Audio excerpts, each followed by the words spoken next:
Yo, what's up YouTube? Hope everybody's having a fantastic 4th of July weekend.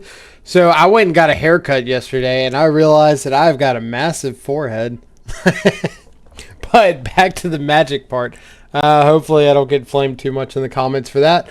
So one of the cards that people continually suggest in every video, or I wouldn't even say suggest as much as ask opinions on, ask if it's a suitable replacement, is Psychic Frog. And the truth is, I have not gotten enough test games with Psychic Frog to be able to give a real breakdown on what I think of the card. I've played it through, or played with Psychic Frog, I think in 3 leagues, and been thoroughly unimpressed with the card.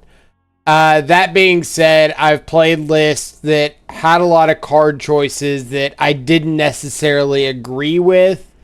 And so I thought that I might try to remedy that a little bit by putting together a Psychic Frog list that I kind of liked and see what happens from there.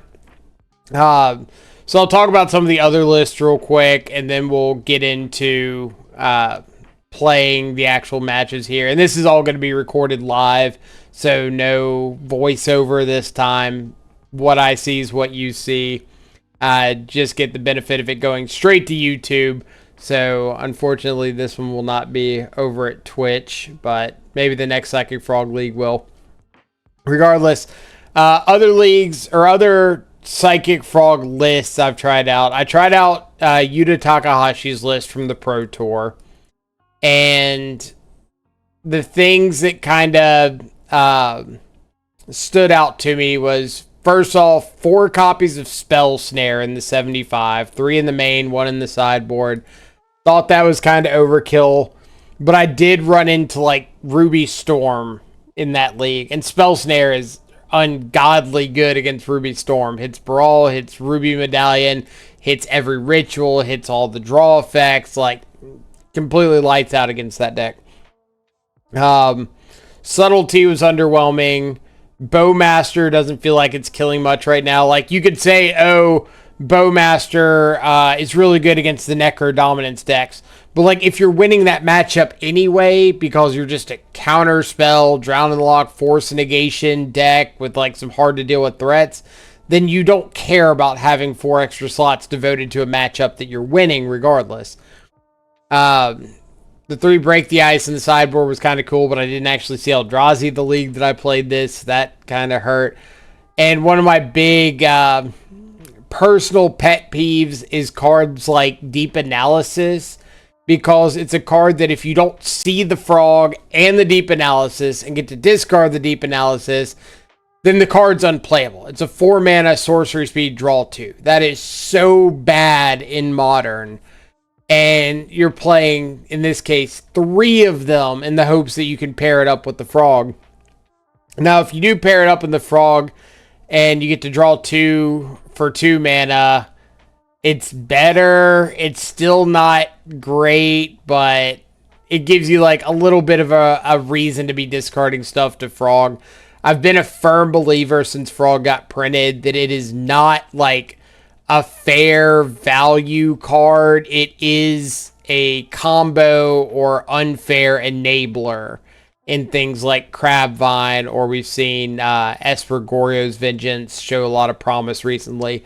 Really good in decks like that, where you can get a lot of value from your discard. But if you're not discarding for value, then I think the card is pretty underwhelming. Also played some where's the list? Hopefully I didn't delete. I think I probably did delete the list. I tried a scam list with Frog, and it was meh. So instead, I'm just kind of putting together my own list of cards that I think are good, that I'm kind of hoping might showcase Frog a little bit, at least in my eyes. So what I got here is, as soon as I finish moving everything around for the 7th time, I usually organizing stuff by interaction, by creatures, by draw effects, by counter spells, because that's all the things that the deck has going for it. So something kind of like that.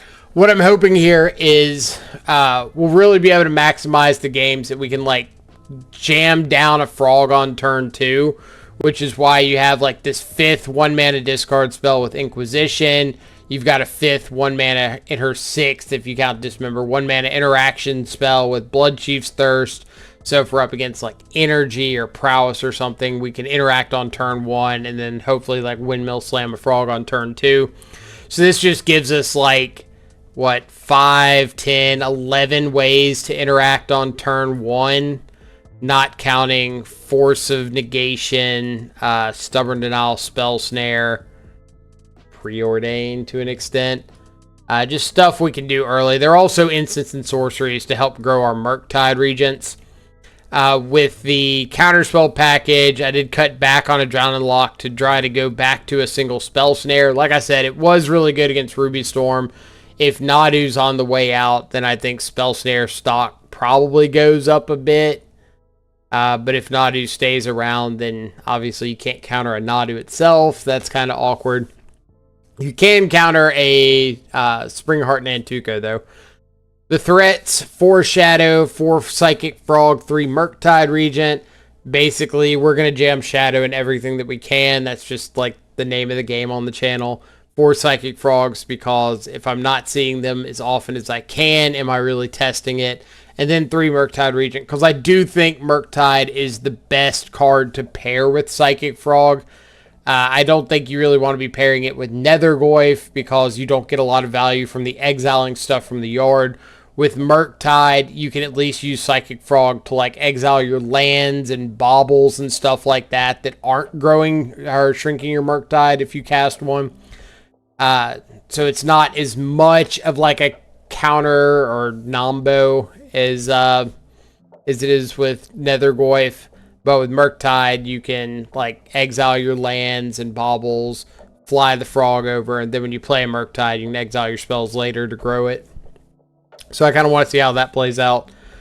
I did keep in 2 Deep Analysis, and I really don't want to, but the reason being, as soon as I don't put it in the deck and try it out, we're going to have comments saying like, well, why didn't you play Deep Analysis? Deep Analysis is so good with Psychic Frog. So we're gonna run through it and see what happens. We're going to try it.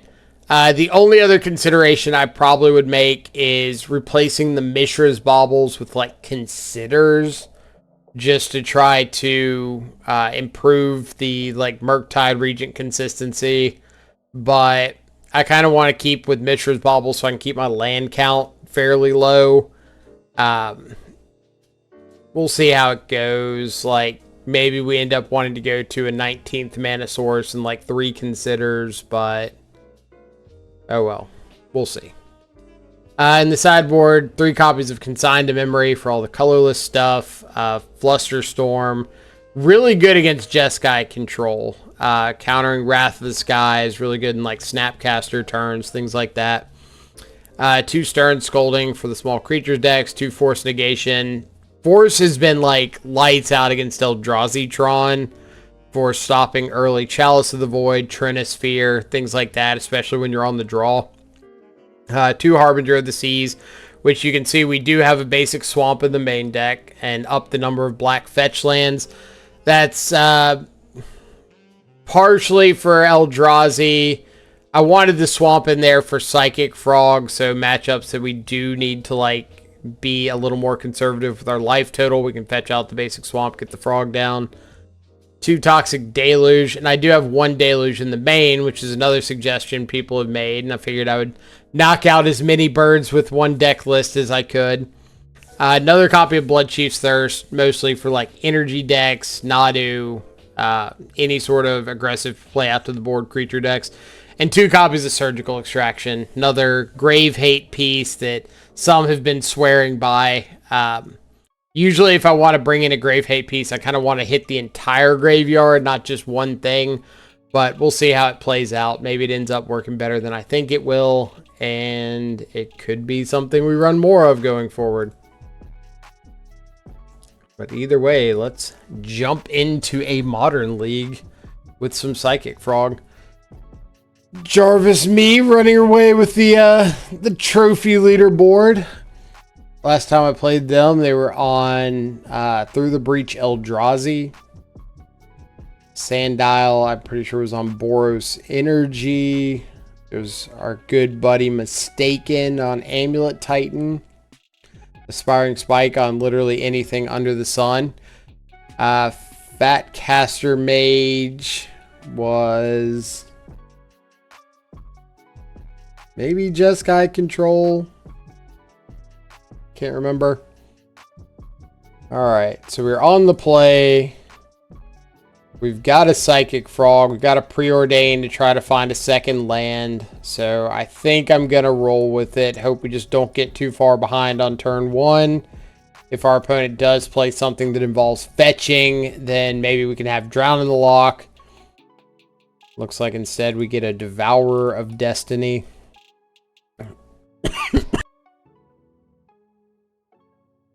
So, Psychic Frog could be a pretty good one to have into a Chalice of the Void. Don't really care about Mishra's Bauble, but I do want the Bloodstained Mire, so let's keep that. Pass the turn. I could, like, put the Bauble on top and draw into the Bloodstained Mire, but it's not really doing much for me. It's probably free, though. I probably should. So they had 2 Devourers with a Power Plant. Okay. Force Negation's a really good pickup. Let's get down our slimy little dude.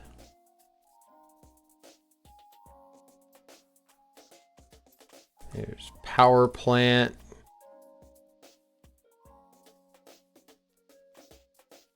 Alright, so I know I'm going to discard the Blood Chief's Thirst. That's doing absolutely nothing for me here. I might go ahead and discard the Drown in the Loch too. Just to try to increase the damage a little bit. I don't think I want to discard the Shadow, but I might actually just keep the Drown as pitch material to Force of Negation.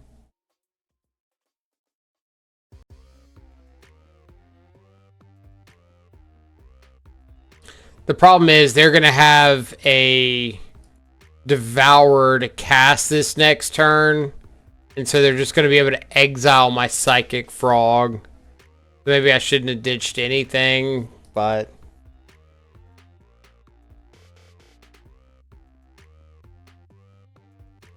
more Psychic Frogs.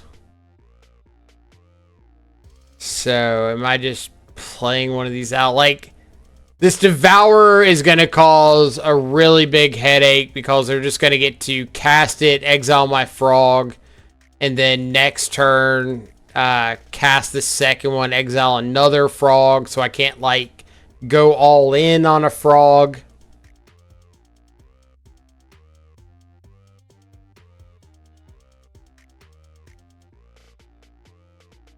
But this is also why we have games 2 and 3.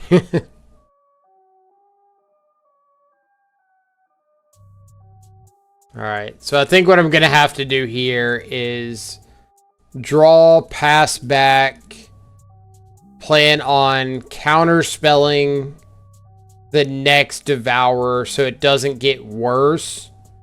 And then, like, take the 6, untap, play Shadow and another Frog, and hold up Force of Negation.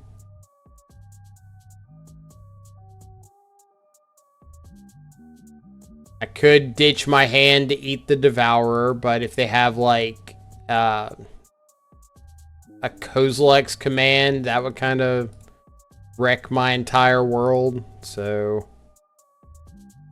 I think we'll hold the course with trying to counter another Devourer.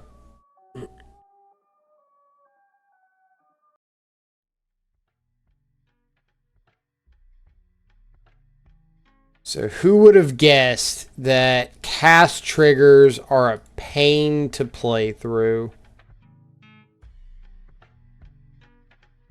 Ever-flowing chalice. You got it.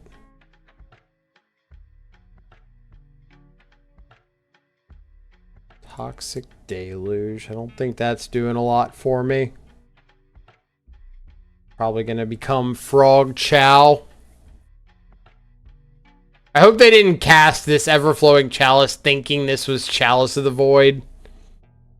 That would be kind of hilarious, though. Not gonna lie.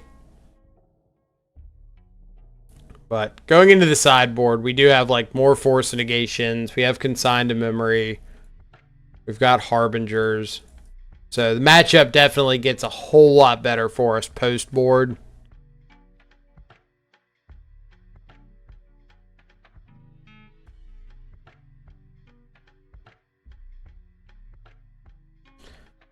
What you got?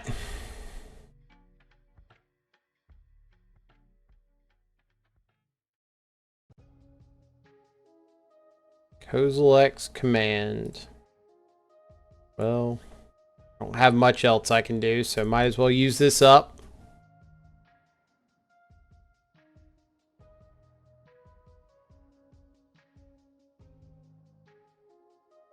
Hit me in the face. Take it. Take it.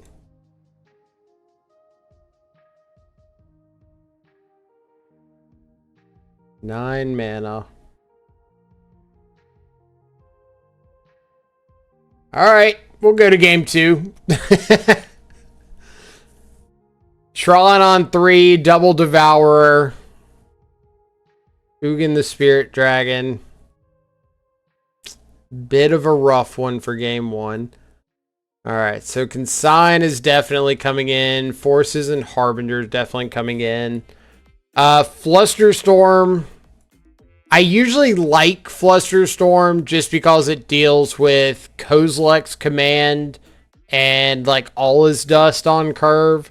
So it just gives an extra thing to do, especially if you're boarding out like all of these cheap interactive spells. Like if I board out all of these, I have 2 more cards that I can bring in. So that could be like Flusterstorm. Maybe Surgical, but I really don't want to board in Surgical. I don't have any way to get like a land into their graveyard. I could keep in Bloodchief's Thirst as another way to answer like a Karn the Great Creator or an Ugin. But I kind of think I'm just going to end up boarding in a single Surgical. Maybe there's a chance that I like Thoughtseize away Karn the Great Creator or One Ring or something and just decide to Surgical it because I got nothing else to do. I know it's not the most exciting line, but it's still better than keeping like a Fatal Push or a Dismember or something in the deck. Against the more Tron heavy variants, so like the ones with Map, Star, Sphere, Ancient Stirrings, Sylvan Scrying, I would definitely keep Drown in the Lock-In or like a Drown over a Surgical. But against these Eldrazi variants, it's a lot less effective because they have way more lands to just tap for 2 and cast big stuff. With Tron, there's at least a decent chance that they're going to have to go through the whole eggs process of finding the Tron lands. So they can kind of fill up their graveyard a little bit. Ooh.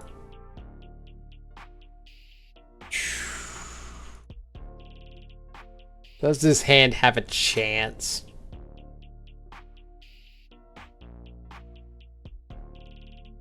Can filter my first draw, try to find a second land.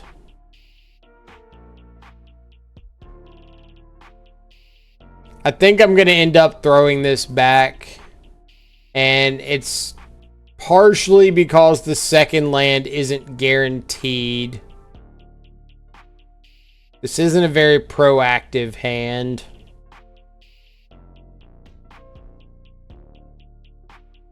But maybe if I just like keep them off of a turn 1 map or something, that's worth it.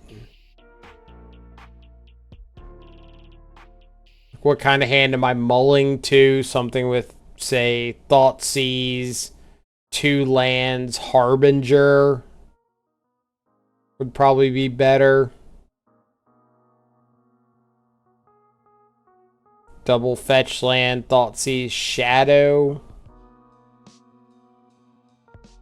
Okay. I think I convinced myself to mulligan. I think I've got a lot more proactive hands I can hit. This hand's, like, not bad. It's just, if they have, like, natural Tron or something, I'm just not doing anything.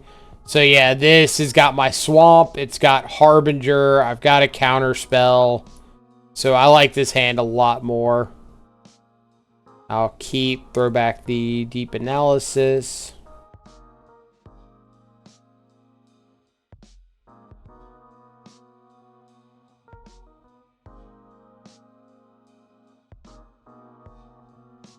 And we'll just go ahead and fire this off on you. I've got to play out my 2 Watery Graves first, because I can't, like, show that I've got Harbinger of the Seas and fetch up a basic Swamp early and just let them, like, let them interact or know that they need to get Waste if they have a, what's it called? Expedition map. Talisman's pretty good. We'll just have to pass with our counter spell up. I would really like to interact with a Talisman on turn 1, because that does make Harbinger a lot worse.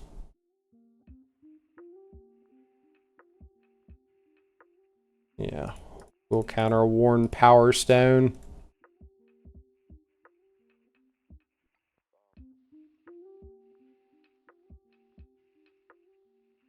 Get our Swamp, play out the Harbinger.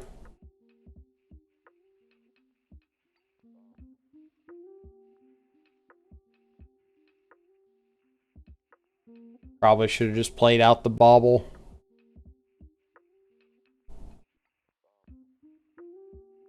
Spell Snare. Not the most thrilling draw, so they don't have double colorless right now, so they can't hit me with a, what's it called? Kozilek's Command. Now I think I'm just going to hold this Bauble to discard the Frog.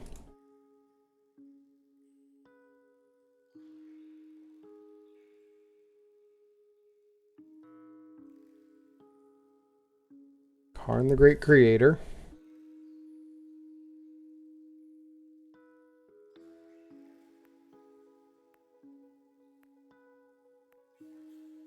What are we getting? Sky Sovereign Council Flagship. Oh boy.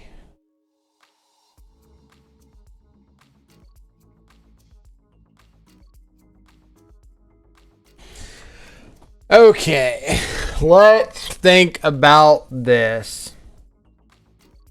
I can discard the Deep Analysis, draw 2. Psychic Frog doesn't trigger unless I hit them. So I'm probably going to end up having to swing, like, the Harbinger at the Karn, the Psychic Frog at them, because I really need to find a counter spell for this Sky Sovereign. Let's discard Deep Analysis. Draw 2. Stub. So I can stub off of the Psychic Frog growing out of range. So let's discard Bauble. Discard Spell Snare. Hit Karn, hit you.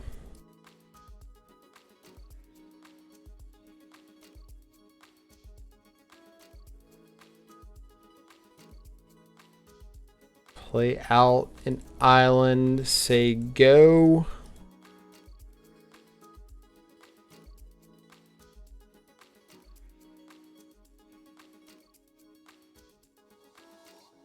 Sky Sovereign gets stubborn denied because of our little hoppy buddy here. I'm going to tick up on the talisman, which if they don't swing means I can just exile to grow the frog and hop over it.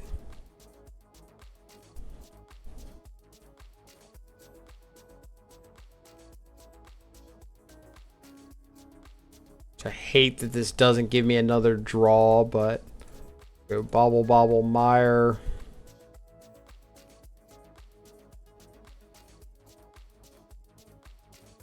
Take out Karn.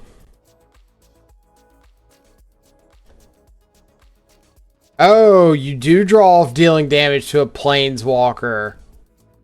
Oh, snap. Well, then I screwed up last turn because I should have just hit them. Huh.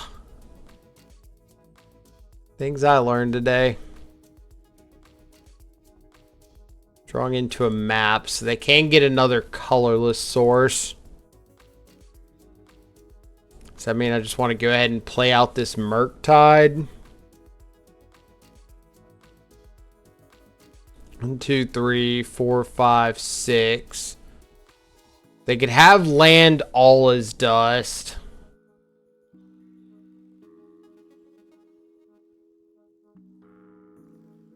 So I guess we'll just hold off on the Murktide right now.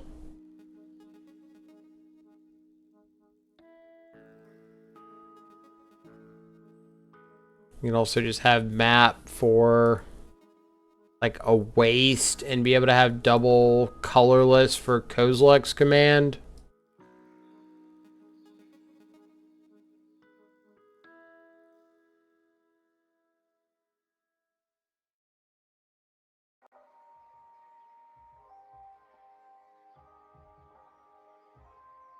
Hitting for 6 here. Yeah, just hit for 6. I kind of want to keep some threats around so I can rebuild if they do end up Kozilek's commanding me. Alright, now I feel pretty good. We'll just pass and hold up Counterspell and Sync. And then next turn I can ditch like some extra shadows or something to the frog. If they get a waste, I think I just want to bounce the talisman now.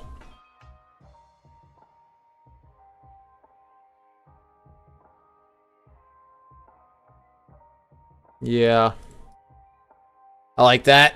Bounce the talisman, so if they want to have their double colorless, they have to play the waste, recast the talisman, and then they don't have enough for something like Devourer. And if they do go for like waste, talisman, try to hit the frog or something with a Kozilek's command, I can just counterspell.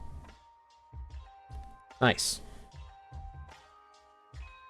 On to game 3, you say? Don't think there's much I want to change. I don't think I've even shown the Murktide yet. I just showed them Frog and Harbinger. So yeah, not really much to do. Go to game 3. Hope we see a good hand.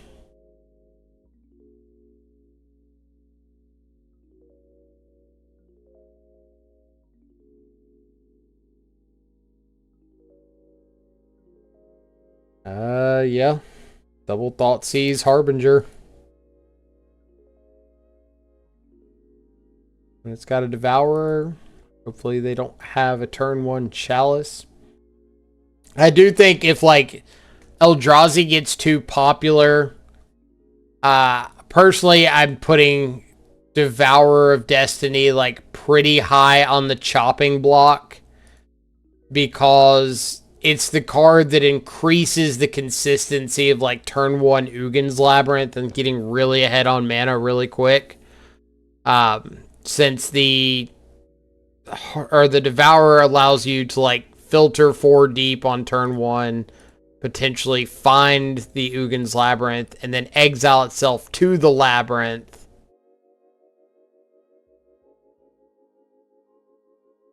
Alright, so we're just taking Power Stone to try to keep them from getting ahead on mana.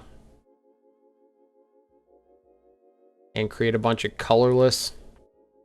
The next turn, we can look at Thought Seizing the One Ring, fetch up a Surveil land, and then hopefully the turn after that have a Harbinger.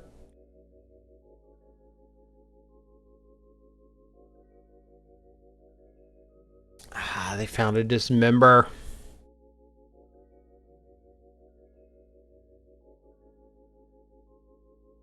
Alright. So now I might have to... bait out this Dismember with a Murktide. That's rough.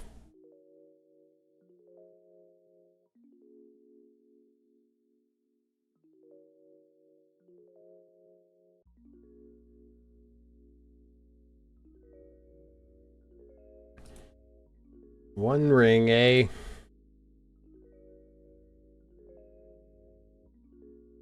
See a Force of Negation.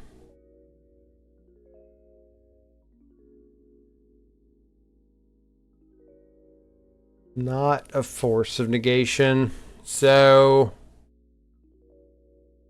if I play out the Harbinger, I know their hand exactly. If I play out the Harbinger and they don't find a land,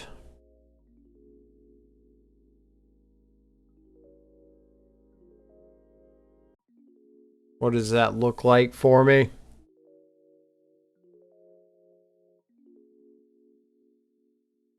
I mean, if they don't find a land, they can't Dismember plus the One Ring.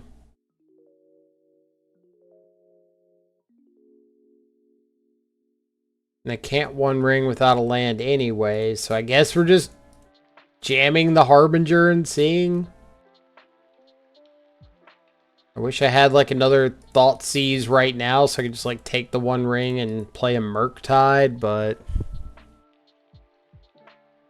that is not what we have available.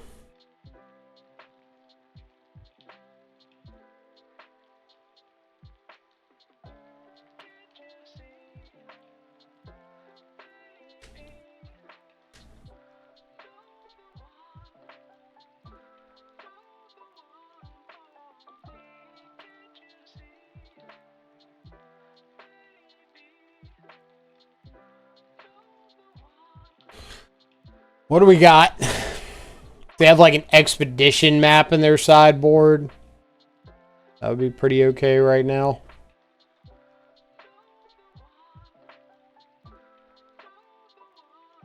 Haywire might.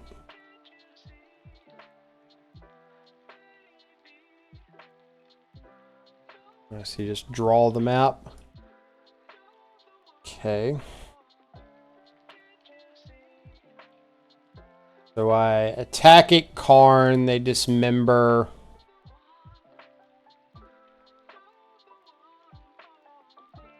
Or just block with the Might.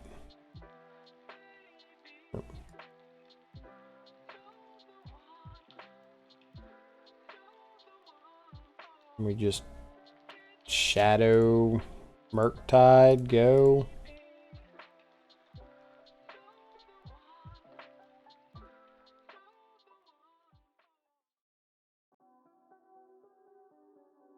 Like, they're going to have a One Ring, and we're going to have to find some stuff, but we can at least make sure we kill off the Karn before it's been too impactful.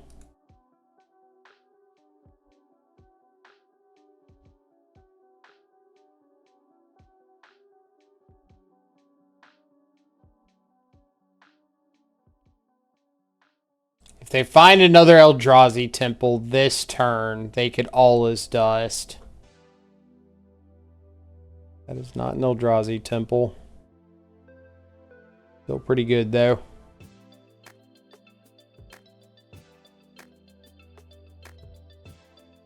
Yep.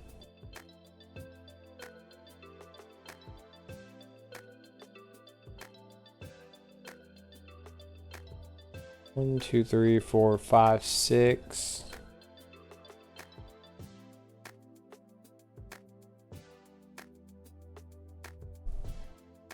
Psychic Frog.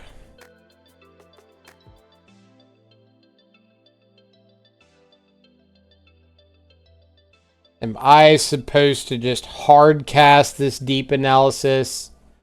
So I can go ahead and attack. That doesn't really matter. I know their last card's all is dust. Just attack everything at Karn.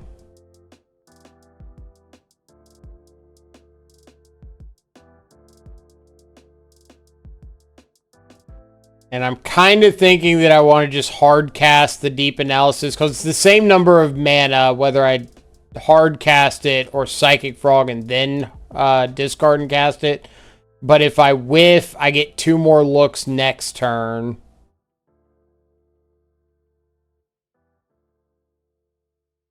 I guess I should fetch. Yeah, if I whiff, I get 2 more looks next turn, and I keep the Psychic Frog in hand so that if I find a Force of Negation, that's a live spell.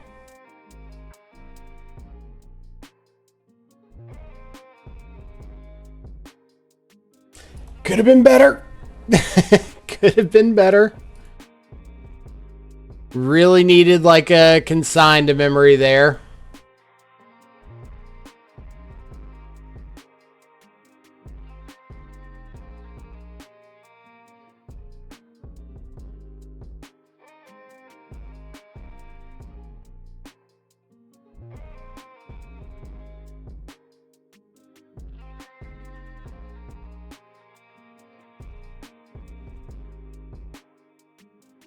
So if they all is dust here, then my next turn's just going to be like flashback, deep analysis, shadow,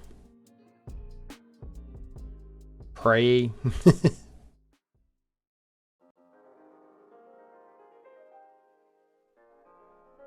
Maybe they're afraid of stubborn denial.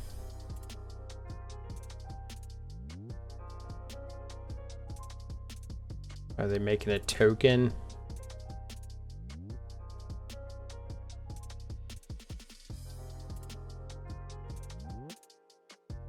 I'm not really a fan of this. I kind of feel like they should have just cast the All is Dust. So now I've got mana to flashback, deep analysis, attack, hold up, counter spell.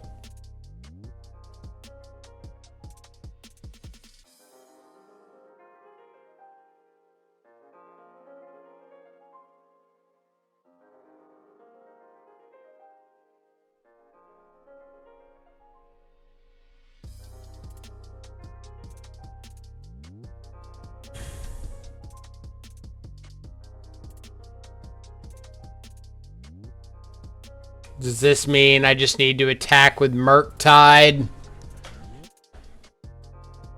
Yeah. Attack with Murktide, hold back the Shadow.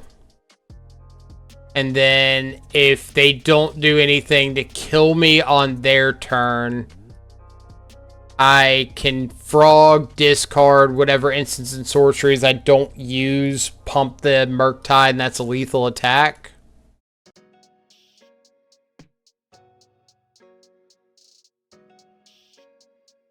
So don't care about this. That's fine because I can counter the cast trigger.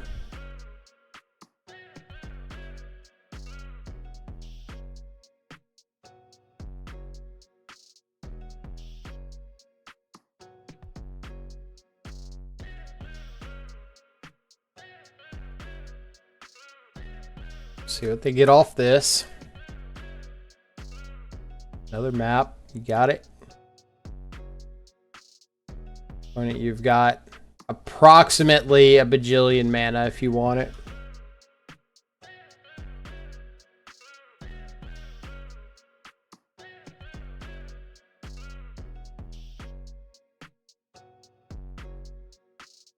Two, 3, 4, 5, 6, 7. A Devourer. Make sure this thing doesn't have reach. So I'm going to consign, choosing to counter a triggered ability. You may resolve the Devourer.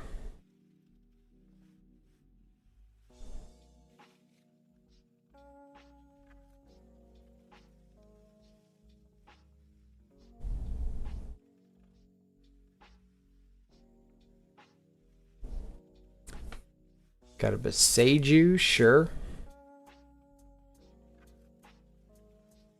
Maybe they're gonna try to like sack off the Haywire Might to gain the 2 life off that, go up to 9.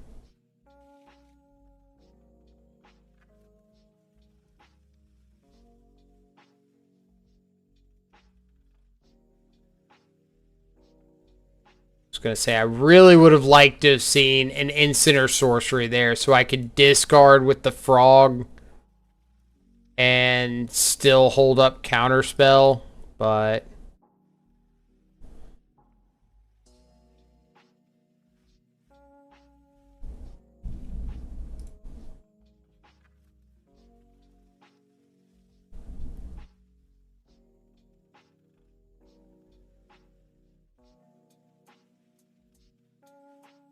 Haywire might target their 1 ring. Got it. I'm going to discard a counterspell. Discard a counterspell. Exile. Counterspell. Counterspell. Consign. Pump up my Murktide. And good luck.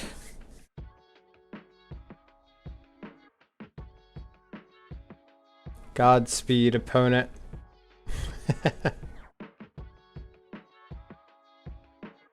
Yay! We did the frog thing. Okay. So, what we're getting to here is kind of the core of my question with the frog is, do I think the frog is worth it for situations like that? And we can say, yeah, we got to one-shot him with the Murktide because the frog was able to discard an exile. But we were just discarding, like, multiple counter spells. Would that have just won us the game anyway? Did we need the frog? Oh, no. It's Will. It's Will. Show chat. Will. I know you want to say something. I know you want to say something. I don't know if you're streaming or not.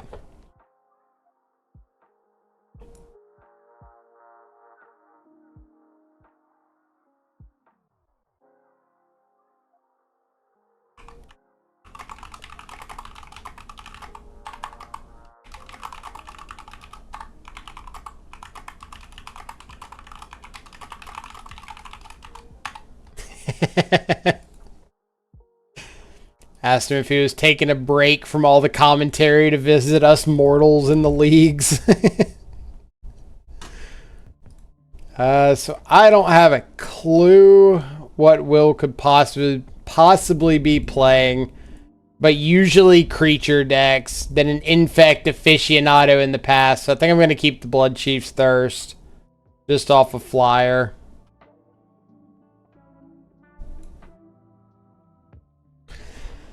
It might not be any good, but I can always discard it to the frog if it's not. If I do keep it, at least I have some form of interaction. Is it Boros? Ragavan. So now, do I want to just play out the frog?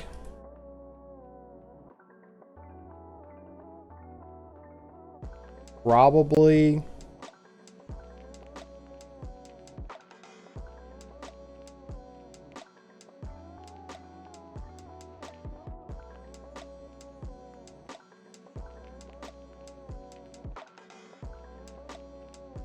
Now, if he goes for a galvanic discharge, how much am I willing to lose for this frog?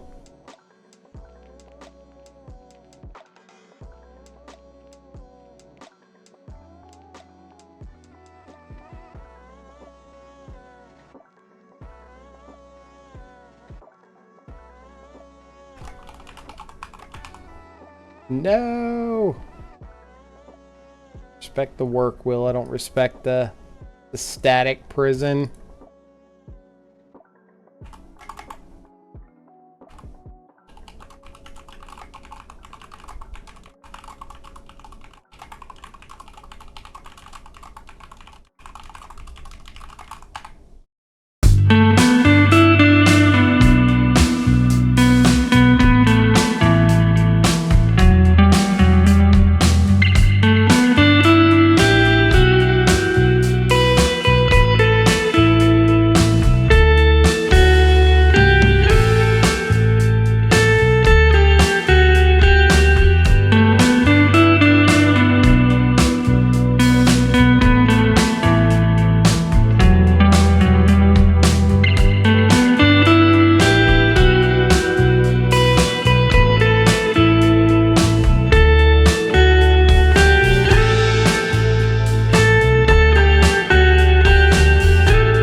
If I Blood Chief's Thirst and play a Shadow.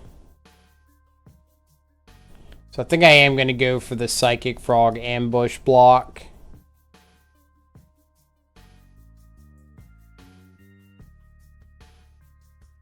This does look really bad if they've got a Galvanic Discharge, though. Because then it's just like wiping out my board.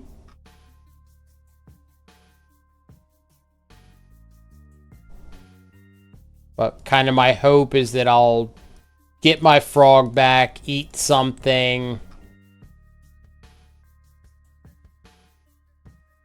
And they won't have the discharge. And they'll just have to like re-static prison my frog second main.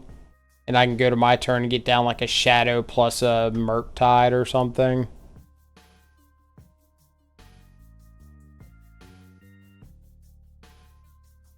Discard a Polluted Delta.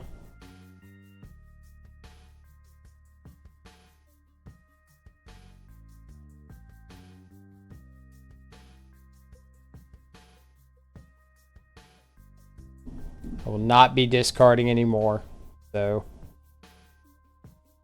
Ah, you got the discharge. Don't have the discharge. You have the discharge, you don't want to use the discharge.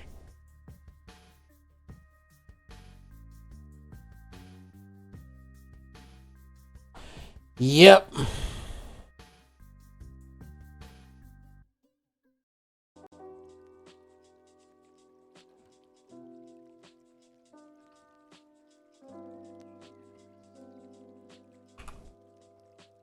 Oh.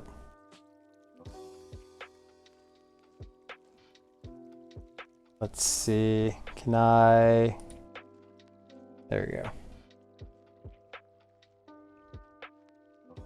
I don't know what Will's talking about, but I don't want to get him in trouble over here sharing stream.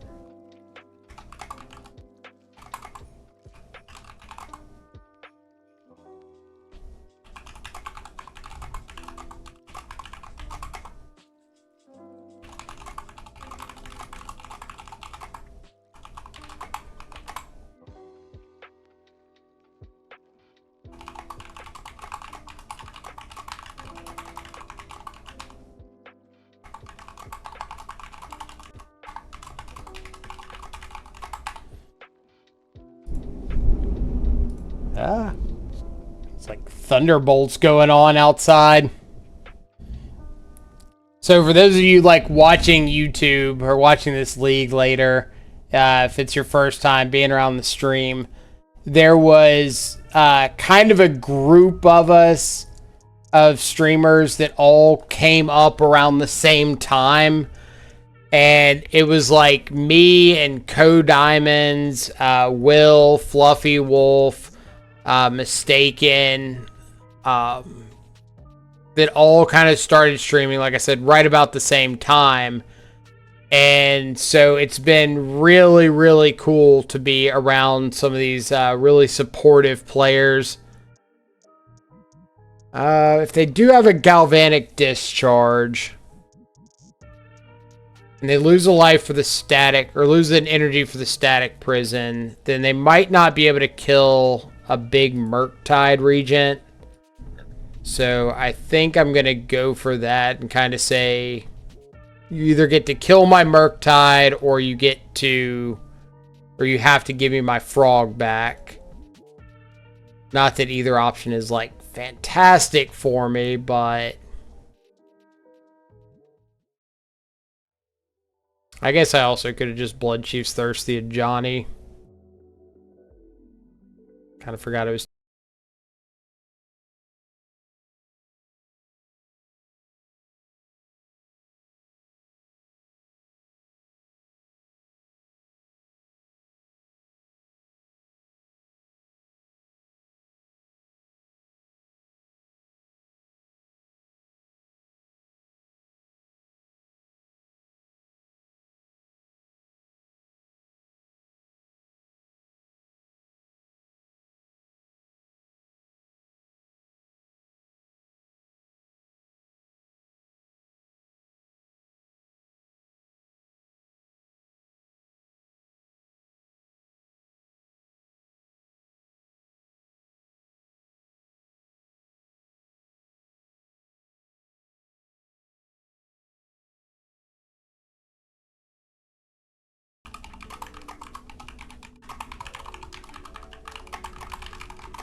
What do we got?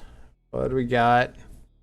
I assume you just suicide in a token here for the 2 damage.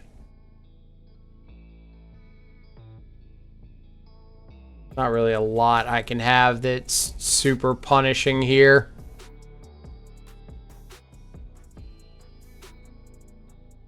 So if I go kill the Ajani, play out the Shadow,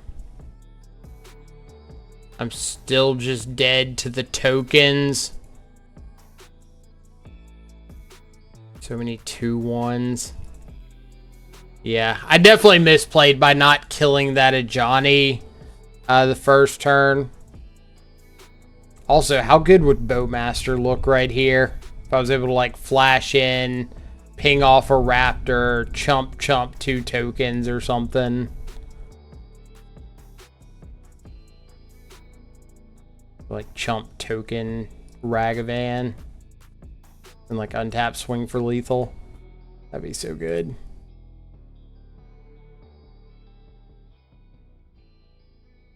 Yeah. Right click attack all.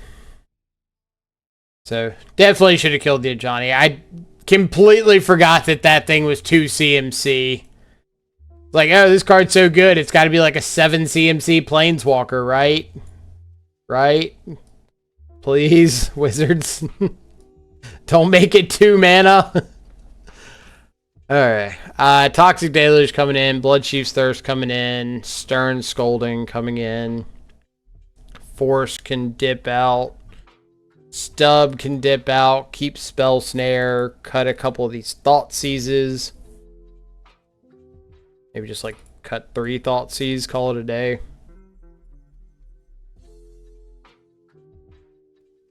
And this is like kind of the nature of all of my troubles against Boros, is playing out the frog there on turn 2 or whatever, looks so good if I'm playing into Galvanic Discharge. But then they have Static Prison instead, and the play is horrible.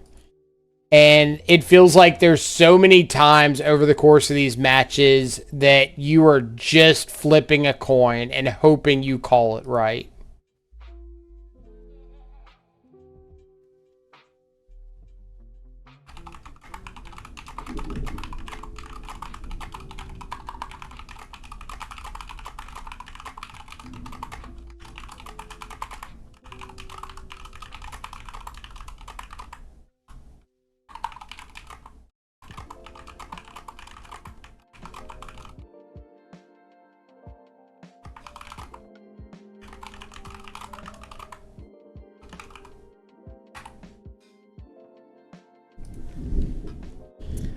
Apparently Will's going to Vegas, so I gotta see if that's in my plans.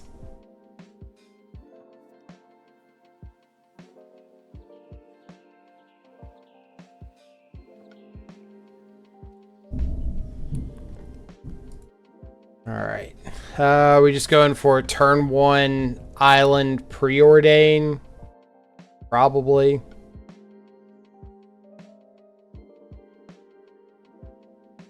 There's always the chance that they're on Blood Moon. And so if I got an opportunity to kind of freely play around having my mana messed up, I don't mind that. And if I end up drawing into like counter spells, then I can always just fetch and shock in a Watery Grave.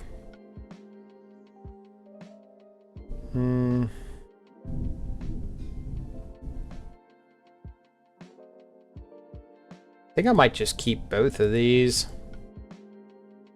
Plan on playing out the frog next turn, have preordained the turn after in case I need to find third land.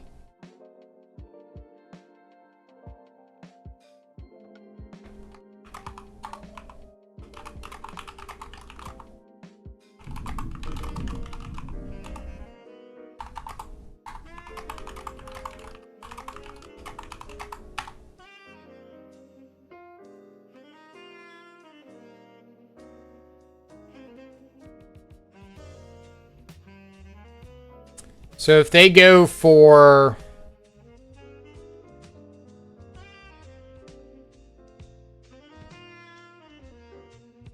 I think I'm just going to pass with Drown. Kind of thinking if I play out Psychic Frog and they have a Galvanic Discharge, I really don't want to spend the mana, like, or spend the cards buffing up my Frog. Not playing anything, I can fetch up a Surveil land if I can't interact. I can Dismember if I absolutely have to. If they play another fetch, then I can Drown in the Loch a 2-drop.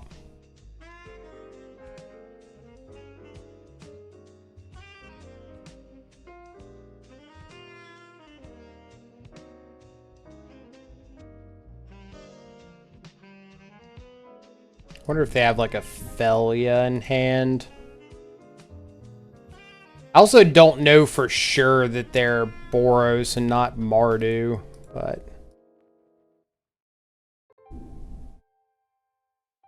Alright. Kind of rough, but... Them's the beats. That was what? 4 cards? Didn't see the second land.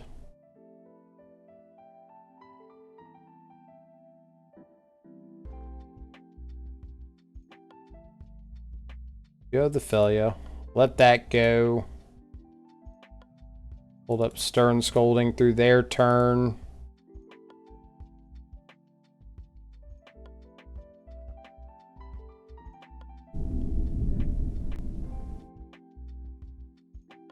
Thunder's really rolling outside. Unstable Amulet. And see, like, this stuff. This seems to happen a lot where it's, oh, I've got Dismember and Stern Scolding, and I'm just staring down an Unstable Amulet. Like,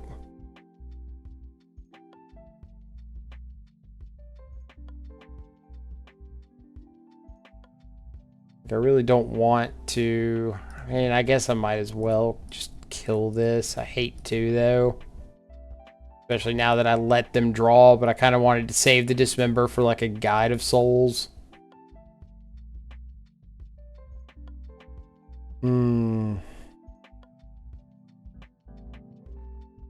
Alright. Well, I guess they're tapped out now, so I might as well jam a frog.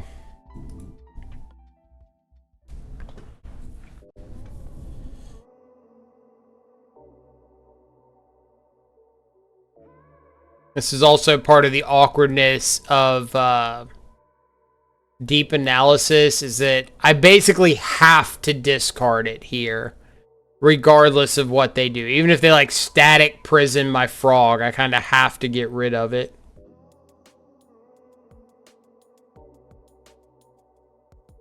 Okay.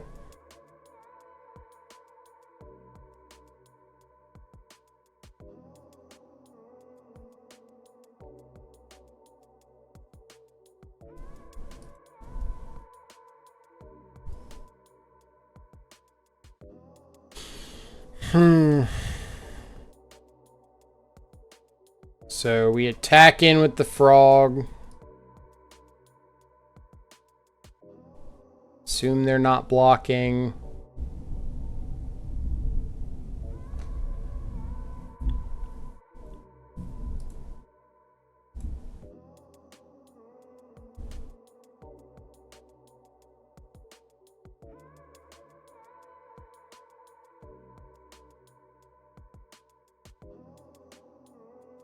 Getting a couple points here.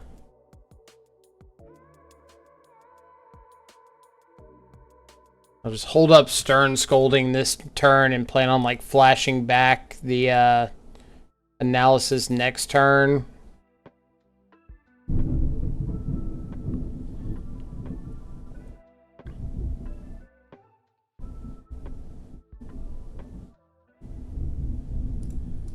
I really hate that we would have had this this Blood Moon played around like perfectly if we had found the third land, but not being able to find it just kind of messed us up.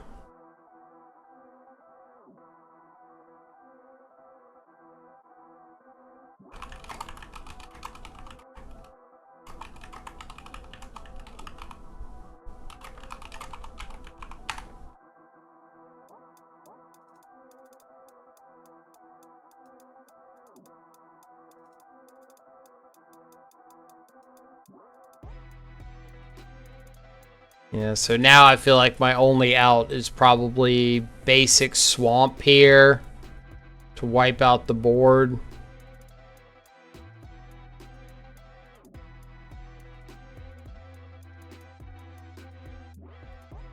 Like basic Swamp would let me clear the board and then have Fatal Push for Felia.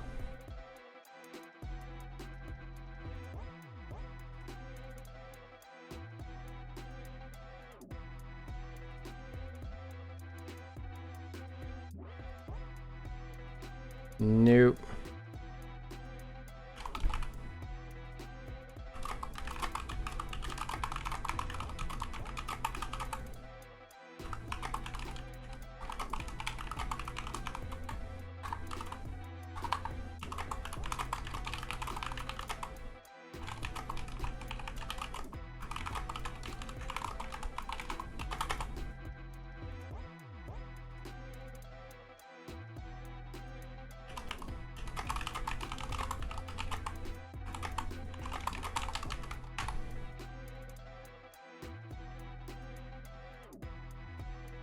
Will's such a nice dude. I was telling him that, like, not finding the third land, I think, like, sealed the deal. Third land for that basic Swamp, but I don't think I was, like, beating that rollout regardless. But if I could have found the basic Swamp to be able to hold up Drown a little more, or get down like another frog, I think we would have had a chance. Small chance, but a chance. But it's just situations like that game that make the Boros matchup so frustrating, where if you stumble at all, they run you over. But in that case, like, not having the third land meant I needed to hold up, what was it, Stern Scolding. They have the ability to flash in the Felia. If I fight over that, then I can't fight over anything on their turn. Which they found... What did they find? The amulet when, like, I didn't have... or I had Stern Scolding up. Didn't have the mana for Drown. It was just, like, the perfect timing there. It's the amulet into the Felia. And, yeah. Rough times. Oh well. Against Giganta, so I would assume prowess. So I'll roll with this. I think I'm gonna lead on Sink into Stupor, Preordain. No. If I think it's prowess. It's either prowess or Ruby Storm, more than likely. If it's Ruby Storm, I don't care about my life total. If it's prowess, then I would like to keep the Sink into Stupor in hand. So if I just, like, find lands, then I wouldn't mind using it to bounce something. So I think I am going to lead on Bloodstained Mire, Preordain. Go get a Watery Grave. Definitely helps that I'm on the play here. Opponent mold to 6. I do not want to bobble. I do want a Psychic Frog.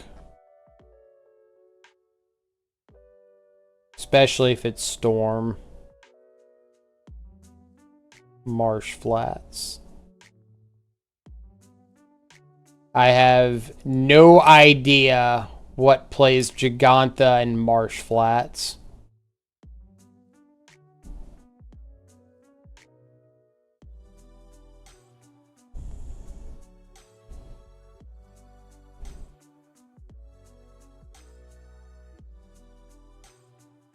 I really do not have a clue, so I don't know if I'm safe to tap out here. Zoo, maybe? Some sort of zoo deck? I think I'm just going to pass with Counterspell up until I know more of what I'm up against. Like, when I see Marsh Flats, I immediately think Solitude Grief, but they can't be either of those with Giganta. Oh, so it is just Boros. Okay. Well, then passing with Counterspell is kind of like a neutral play.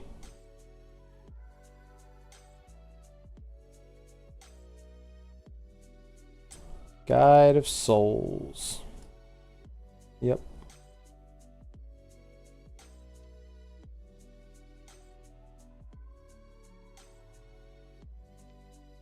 And we are just going to go ahead and kill this.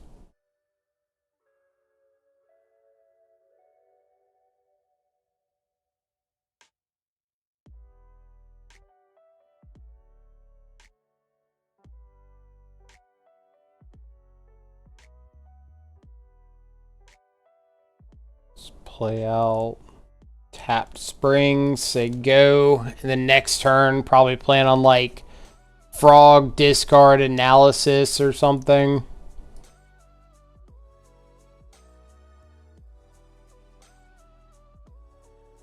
Counterspell the Ajani.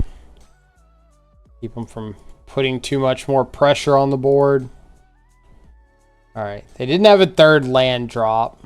That's really good for me.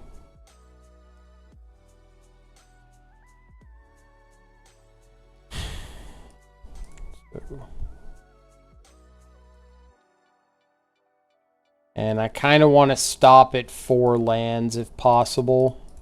So let's go Frog, discard, Analysis, flashback Analysis, pass.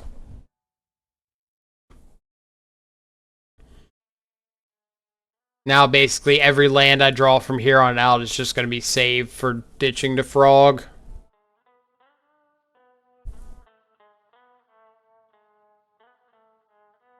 And I do think the Boros matchup is like one of the ones that I'm hoping Frog kind of helps a bit against.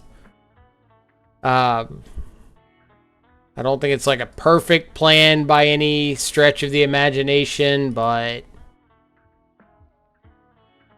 just having a body on board early that can kind of outgrow Galvanic Discharge is nice.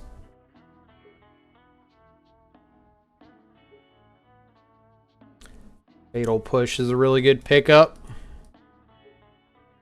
So let's start with Swing with Frog.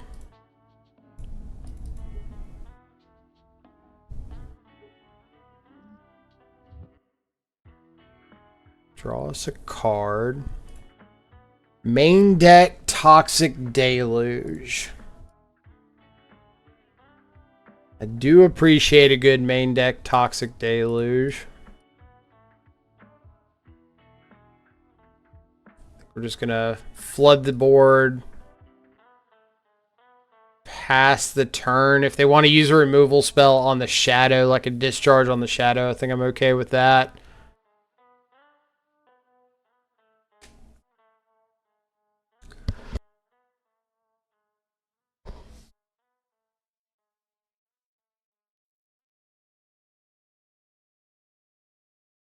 If they use a discharge on the Frog, am I okay giving up 2 cards to save it?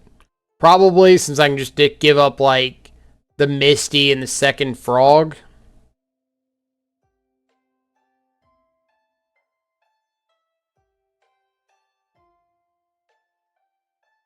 But boards like this are also why I thought about the main deck copy of Toxic Deluge.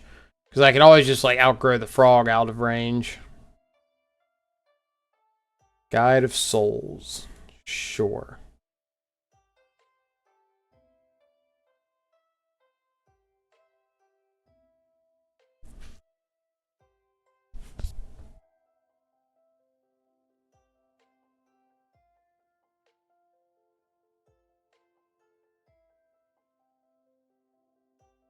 Then do have the discharge.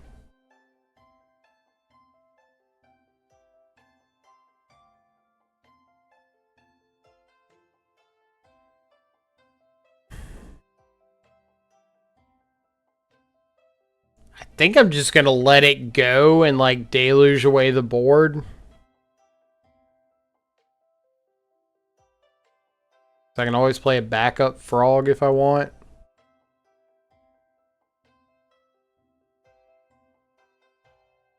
I don't really know why they used all of their energy. So deluge for 2.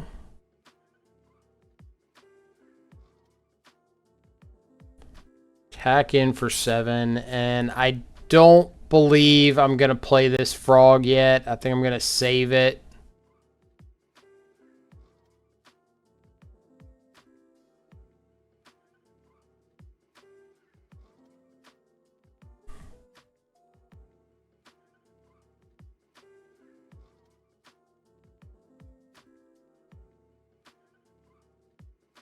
Johnny Nicodle Pariah. Okay. So now I can just like end a turn, kill the Ajani, untap, kill the token, swing in for lethal. Boop.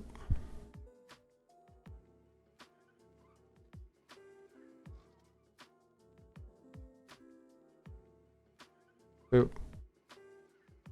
And if they have more dudes because of the preordained draw there, I could have played out the Frog, discarded, push, preordain, and then had double exile with the Frog to grow the Murktide up to a 10-10 to swing for lethal.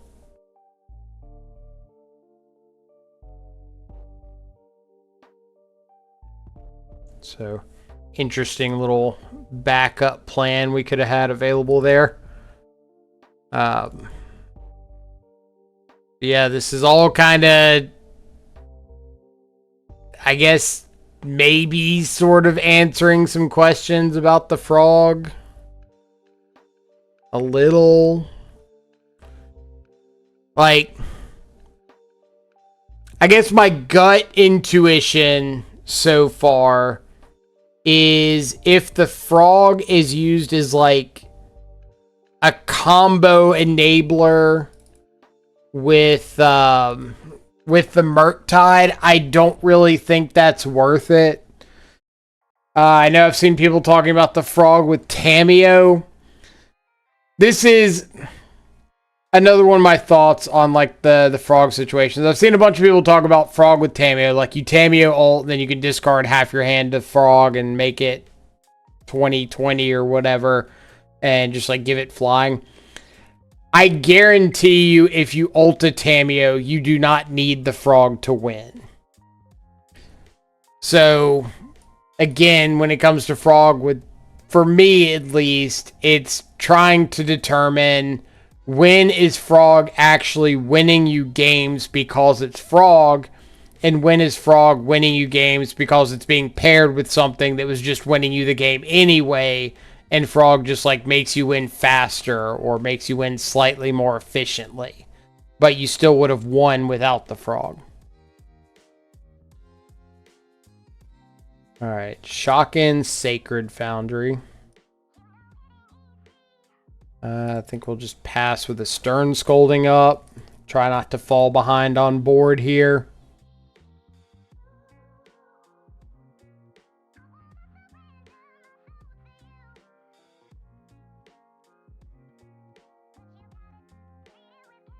Now, do I want to Spell Snare or do I want a Stern Scolding?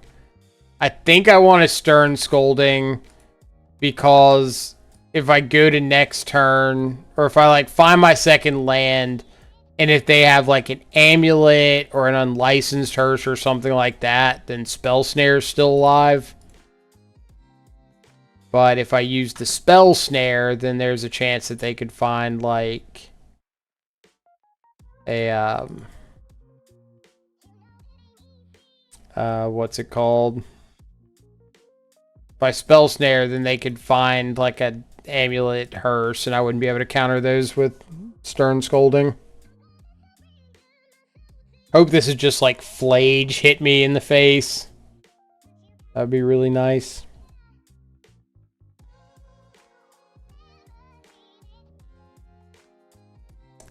Fable's a little more annoying.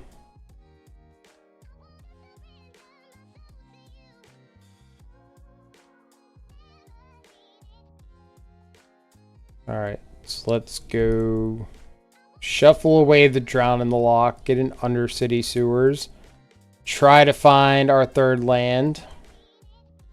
By all technicalities, that counts.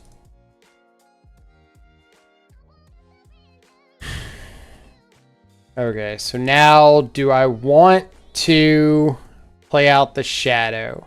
So I could go Bolton, sink into Stupor, dismember the Goblin Shaman, play a Shadow as a 4/4, and hold up Spell Snare.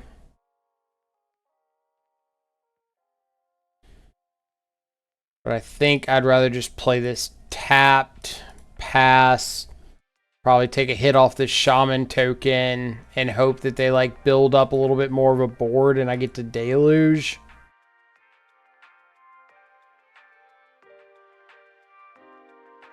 If they go for something big like another Fable, then I've got Counterspell.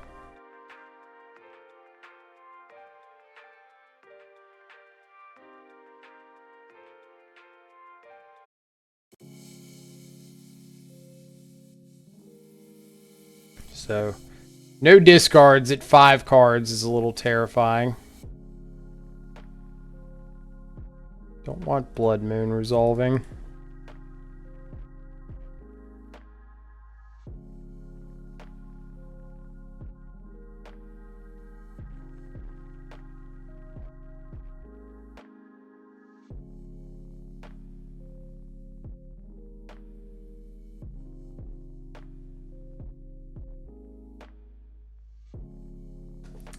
push and a frog. I know I don't want a frog.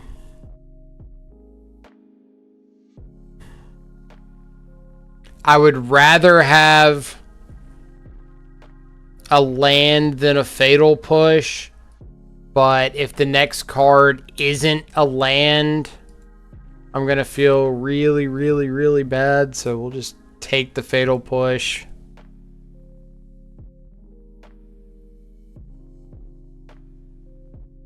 And this turn's probably gonna end up being like take 3, untap Deluge.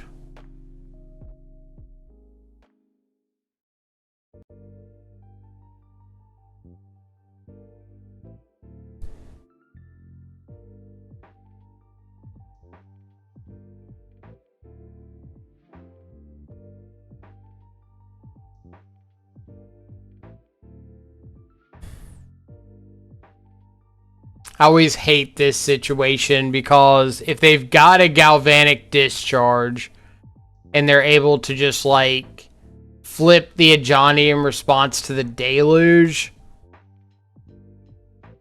it's a really bad spot for me.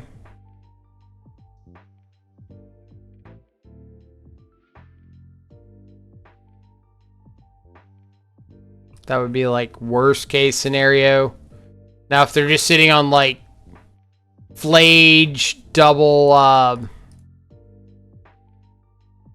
what's it called, like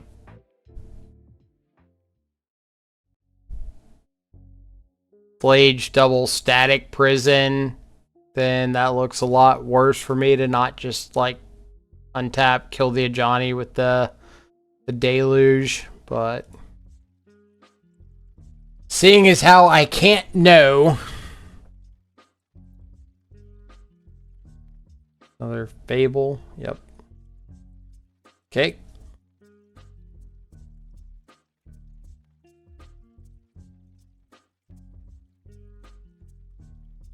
It's a pretty good draw. So let's go Bloodchief's Thirst, the token. Lay out the shadow, say go.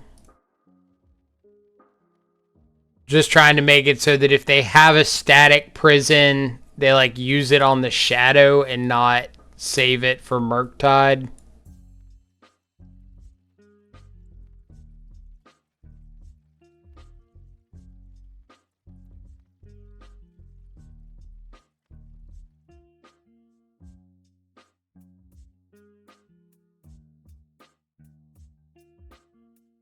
Got a Flage.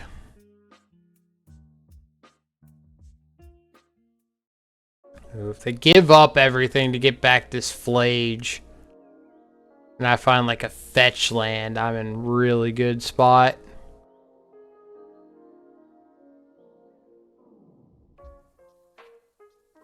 They are going to go upstairs with it.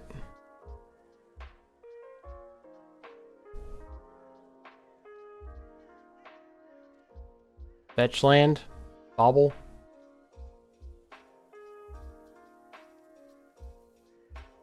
There is a fetch land.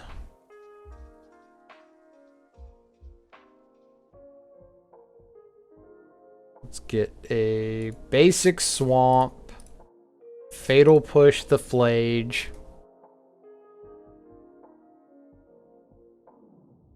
Tack in with a big chunky shadow. And play out a Murktide.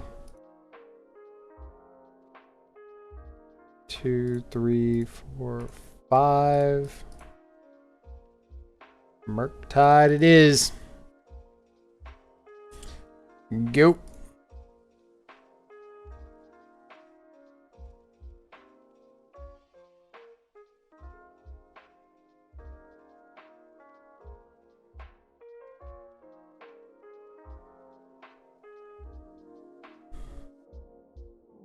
Just have double lightning bolt. Gross. Gross. Mr. Poggers indeed. They had to find the second red source too. Counterspell's a lot better on the play.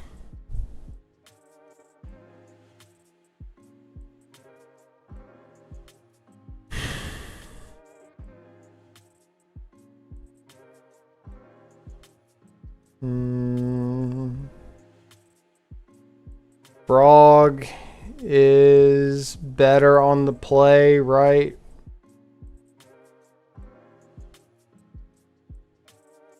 Yeah.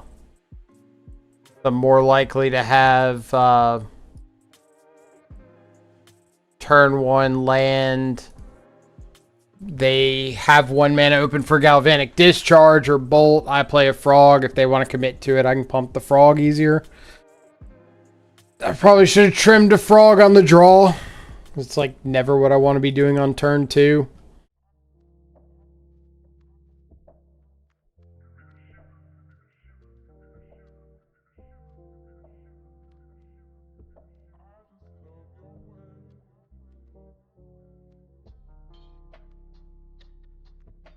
Yeah, it is rough in these matchups when you start looking for, like, this is a really good hand.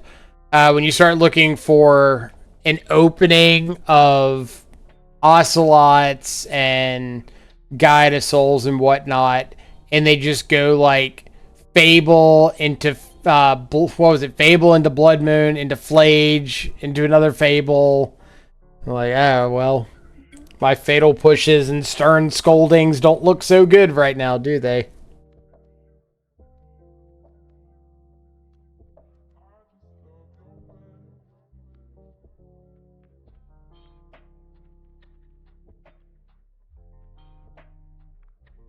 Hopefully our opponent doesn't do anything relevant on turn 1 and we can just like fetch out an Undercity Sewers. If they do play something, I have to decide between getting Swamp or Island for potential Blood Moon considerations. I could just get like Swamp here, shoot the Guide, untap, get an Island, play out the Frog. And like I know I need a second blue source for Murktide, which there we go. But at the very least I have myself protected from Blood Moon.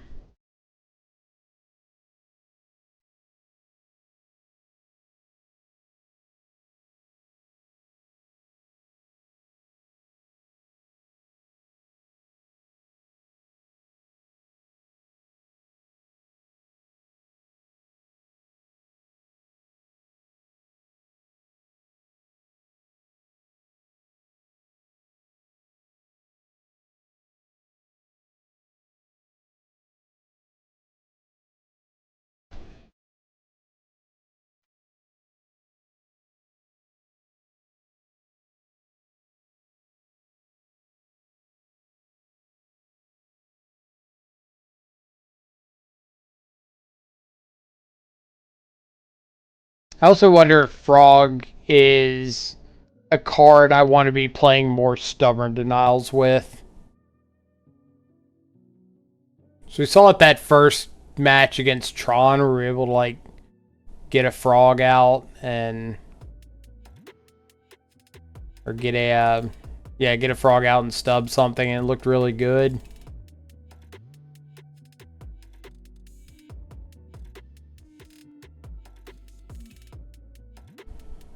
Alright, so let's push the Ragavan, attack in with our Frog.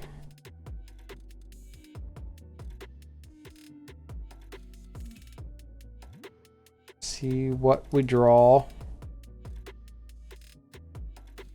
We'll just pass back.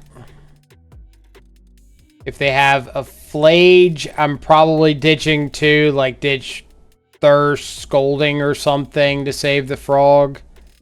If they don't have a Flage, if it's like a Fable, then I can push the token.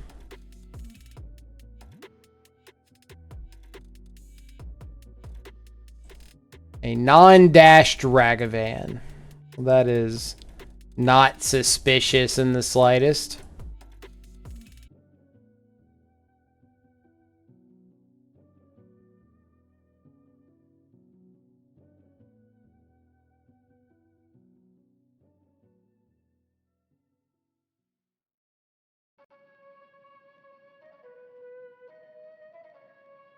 Lightning Bolt the Frog. So if I go discard Blood Chief's Thirst, discard Stern Scolding, Fatal Push the Ragavan, play Murktide, discard Thirst, discard Stern Scolding, eat the Bolt, Fatal Push the Ragavan, attack, draw a card. The Psychic Frog looking pretty good against the red removal deck. I don't think is too shocking to anybody.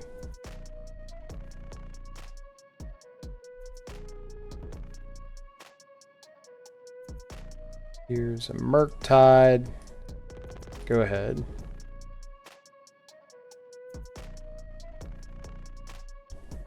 Like, hey, this card that outgrows Bolt and Galvanic Discharge is really good against the Bolt Galvanic Discharge decks. Hey. Hey, a win against Boros for Temur. Ooh, we cooking.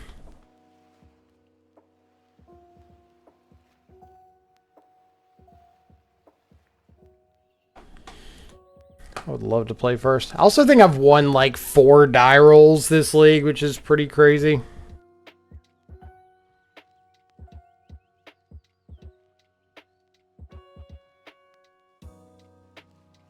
I don't know what we're up against, but with enough interaction, anything is a good matchup. Okay, so let's talk about opening game procedure here. Like turn 1, I'm in the blind. I have no idea what I'm up against. I know, however, that I'm looking for a threat in a second land. I've got kind of combo sorted out pretty well here with Stub, double Thoughtseize. I've got some interaction for a creature with Fatal Push. So I need to find pressure and I need to find mana.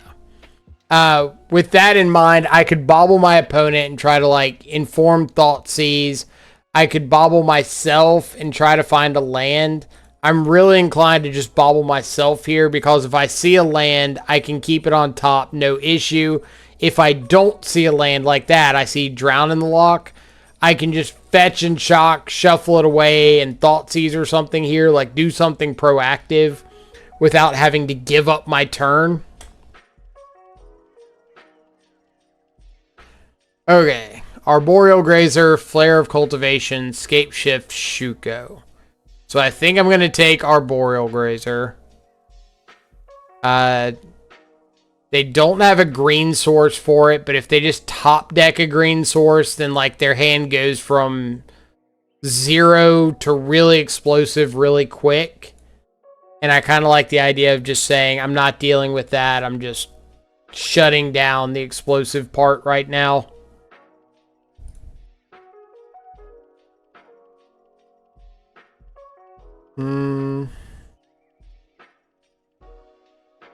Frog isn't bad, but I think I'm going to bottom it because I'm more than likely going to end up shuffling it away here anyway. Because I really want to just get like a Surveil land.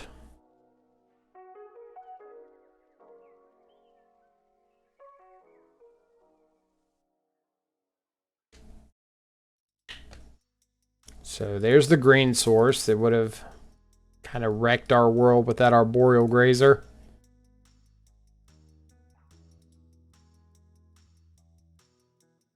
So another land is fine. I've got counter spells. But after this, I kind of don't want any more lands. I kind of want all, you know, threats. Shock in first before we Thoughtseize, just in case their last card is like a counter spell here. We'll take Flare to keep them from getting to critical landmass.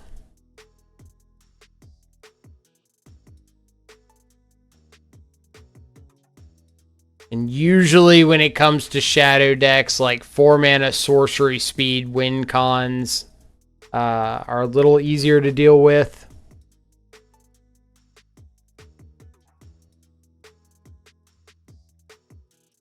I'm just going to counter this to use a counter spell.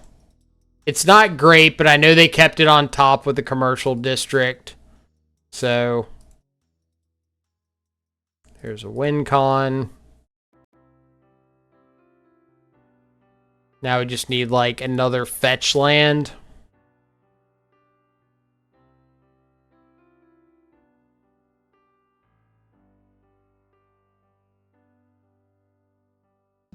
Another fetch land, another Thoughtseize. Murktide. Probably should have held that in hand for Psychic Frog. A top deck to Frog, I wouldn't mind just like ditching it, ditching Fatal Push, and having a chance at a Ferocious Threat.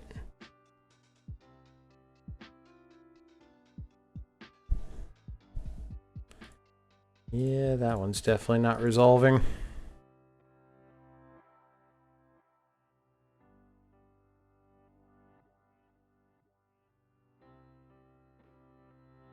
Okay.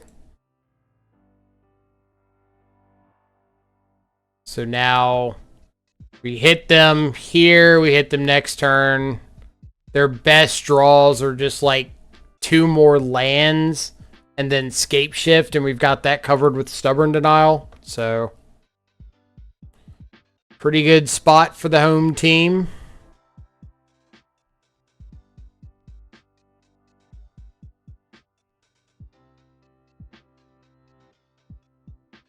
They've been a Valakut.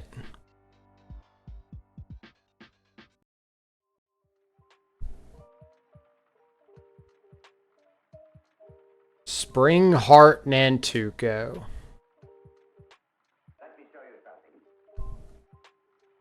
Spring Heart Nantuko with a Shuko. I guess I didn't even think about like Shuko being a good, or not Shuko, and that kills. Nadu being a good top deck for him. Should have thought about that. But either way, I don't think we could have played around to Nadu having counterspell for the Dryad and Stub.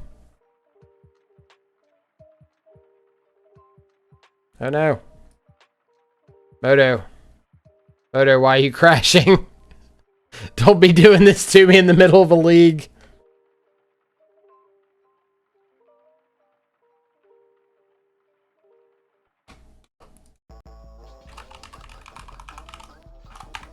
Can't be crashing on me in a good matchup.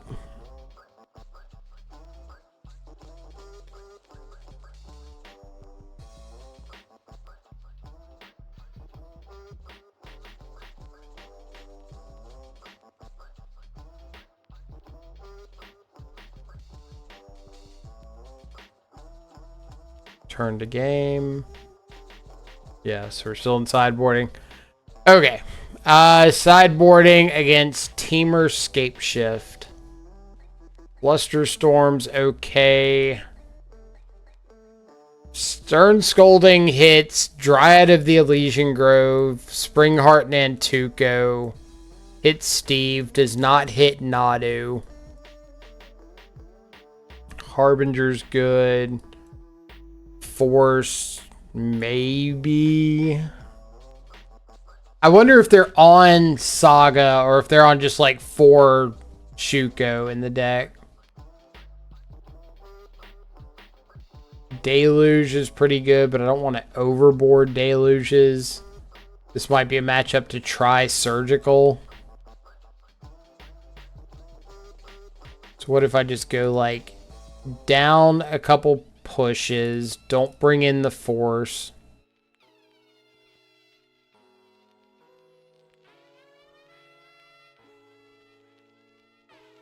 Spell Snare doesn't look like where I want to be. Trim Inquisition.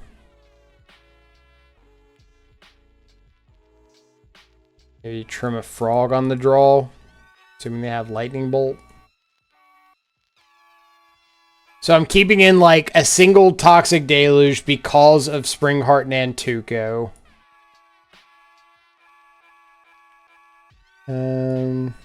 Not great, but we'll keep it.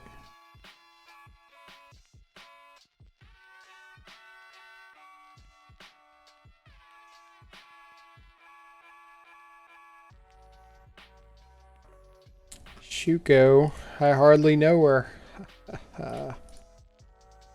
Alright, now we will bobble to see, like, inform our Thoughtseize decision. And this is bobbling them because I know that I'm 100% fetch shocking Thoughtseize here so that I can play out a turn 2 Shadow if the coast is clear.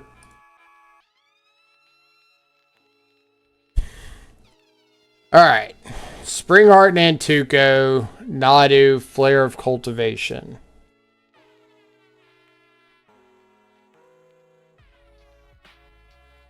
All pretty annoying cards. Probably just taking Nadu because I don't currently have an answer for it.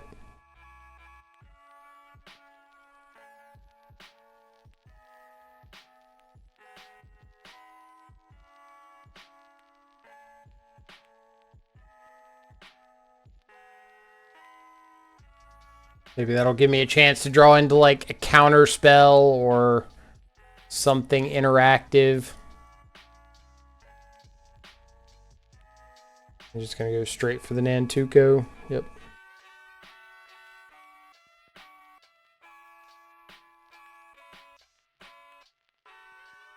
Psychic Frog.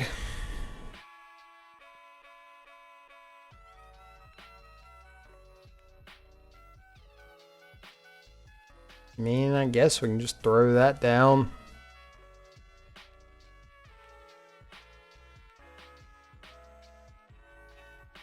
Gonna get to make approximately a bajillion tokens this turn. Grazer puts in a land. Flare of Cultivation gets lands.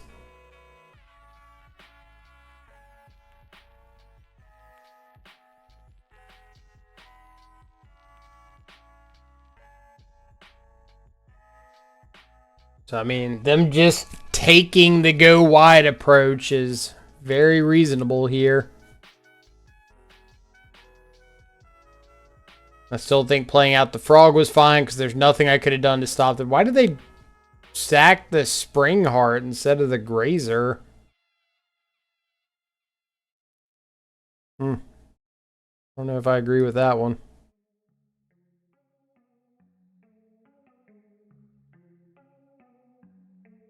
Ooh, Drown's a really good draw here. That is a really, really good draw because now I can fight over a Nadu on the stack. So if I just attack with the frog, they chump with the insect.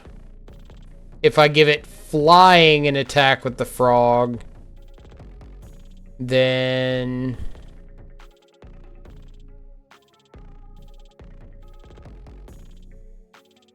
I don't think it really changes anything.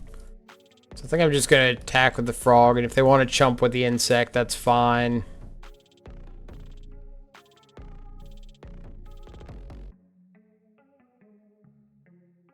They're going to give me an opportunity to get the Arboreal Grazer off the board now. I'll take it, because that just means that I get a better chance to like fly over the insect token next turn.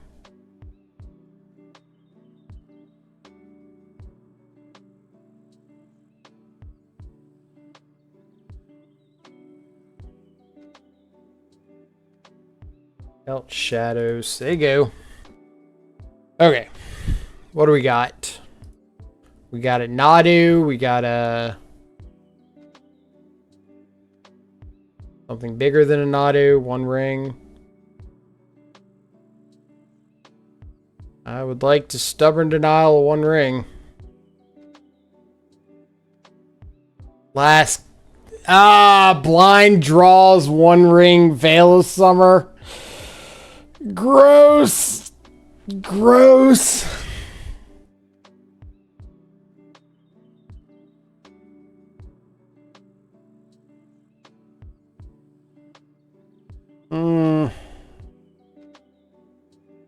That is disgusting. Attack in. I know these don't trigger, like Psychic Frog doesn't trigger because it doesn't deal damage. But there's always the hope that, like, opponent says, oh yeah, I'll block that. I don't want you drawing a card, and just throws the plant in front of it.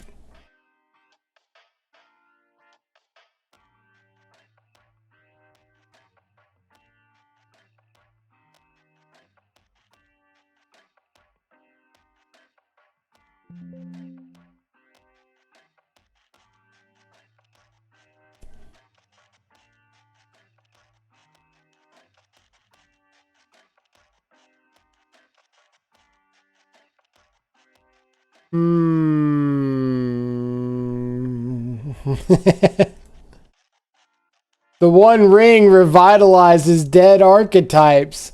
The One Ring's making Scapeshift playable. No. Scapeshift's still not playable. You're just winning because you got a bunch of copies of the One Ring and Veil of Summer. Like, this is not making Scapeshift good.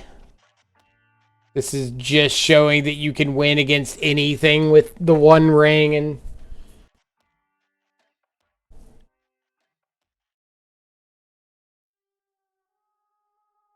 this is just like a magical get out of jail free card. That's what the One Ring is.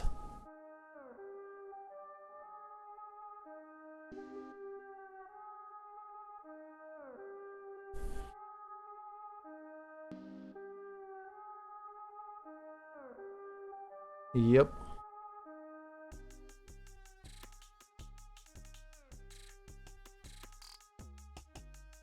Yep.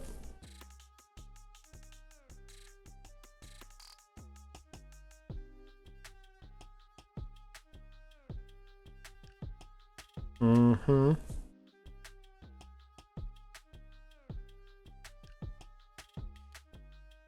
Well, we're definitely vaulting over with the frog.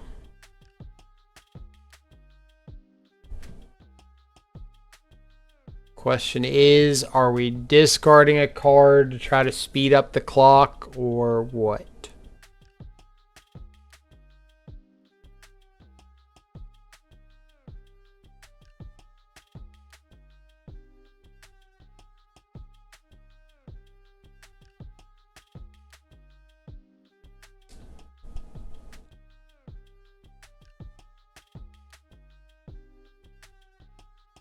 They kept on top. Yep. Could be like another copy of the One Ring. Do I want to Thoughtseize? Is it a copy of like Veil of Summer or a Valakut?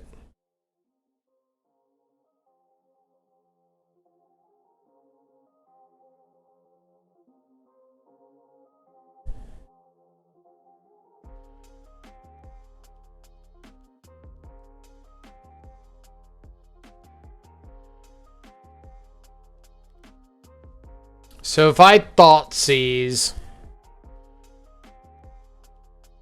go to 6, fetch to 5, I can still force a negation. I'd be going down to 6 off the Thoughtseize. Shadow grows to a 7/7, 8, 9, 10, 11, 12, 13 potentially with the Polluted Delta, 14 with the Frog discard. So I'm presenting lethal, so they do have to chump.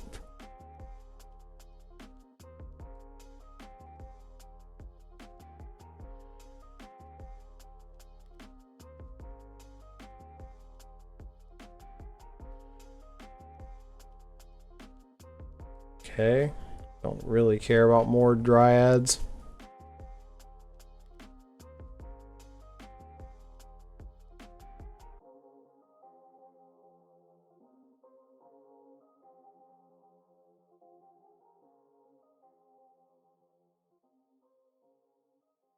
So shuffle away whatever they surveilled on top.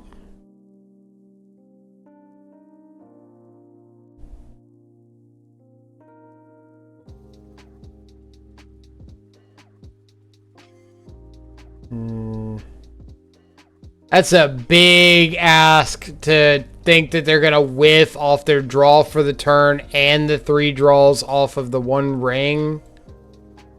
So I think I have to just like pass with the force up.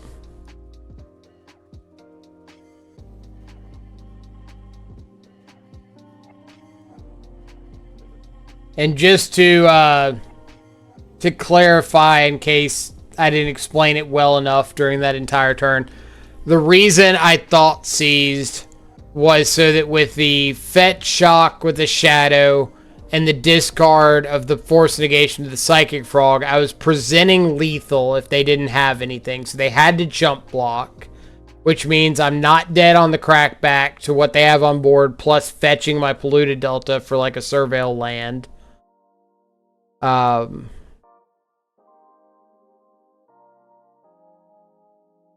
Which does give me a few extra potential draws. Now, if I have to force negation, I can still get a basic island and do that.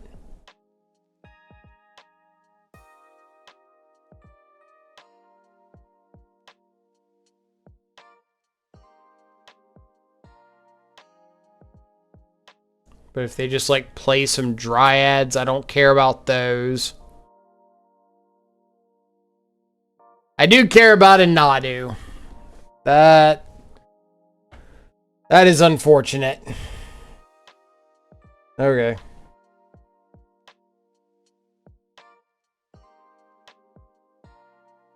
Let us watch some of the antics occur.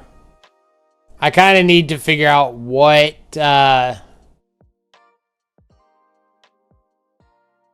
they should have plenty of fuel to go through, especially now that they've shown.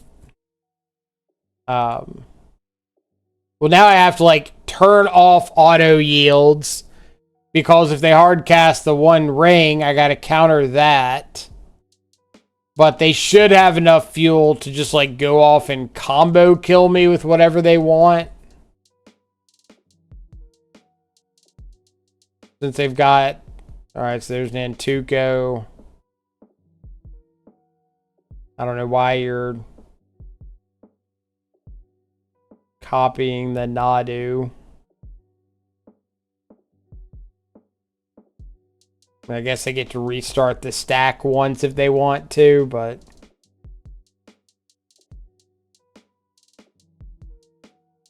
Alright, and there's a Valakut. There's a small, tiny little % chance that they could whiff and just hit a bunch of lands that aren't Valakut, and then I would need to have force negation to counter the 1 ring, and yeah, it's like micro little percentage points, but unfortunately it's non-zero.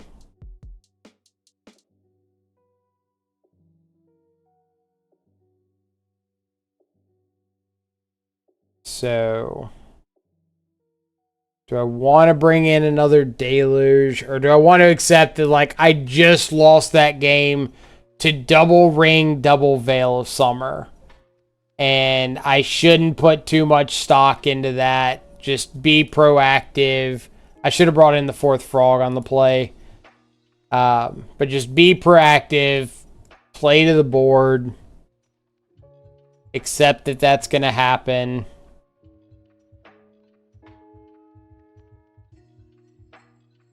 Alright, so what are my best draws? Psychic Frog. I'd have to have Psychic Frog plus land. I can interact with the turn 1 Flare of Cultivation with this hand.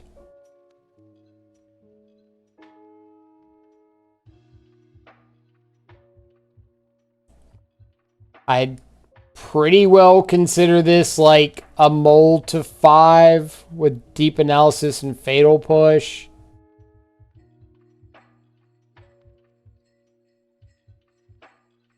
I think I can find a better 6. I've got Thoughtseize on the play. I've got hands that actually have a threat in them and don't need to get lucky. Yeah. Okay. We've got a frog. We've got some piece of interaction here somewhere. Obviously, frog looks a heck of a lot worse on a mulligan, but it is what it is.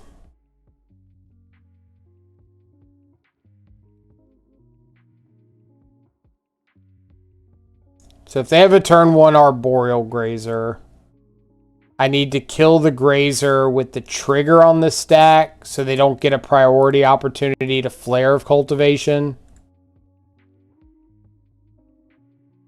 Since it is a sorcery.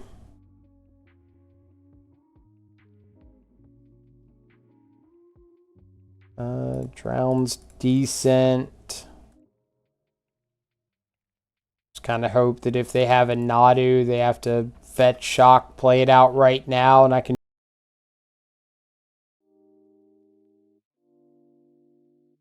I'm really tempted to Drown in the Lock this, and it's mostly because if they have a Veil of Summer, I would much rather than Veil of Summer my counter on their Flare than Veil of Summer my counter on like their One Ring. So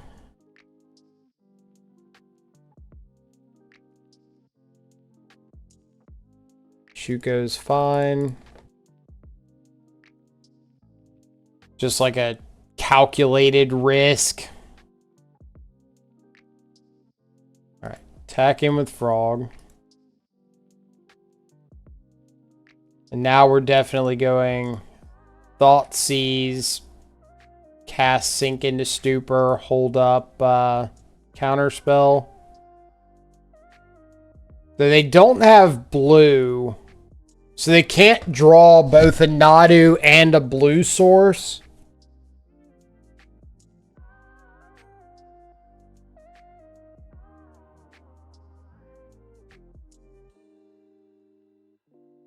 Dryad's like still the better card, so I'm definitely taking that.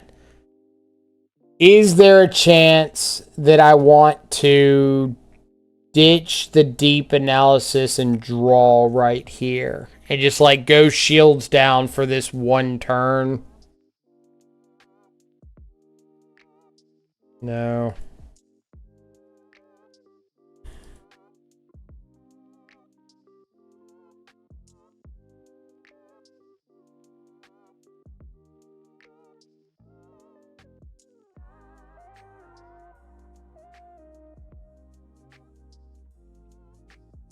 I know this looks so bad to counterspell a Tribe Elder, but I'm kind of thinking I just want to ditch the Deep Analysis, draw, and try to like find or draw into another counterspell that way.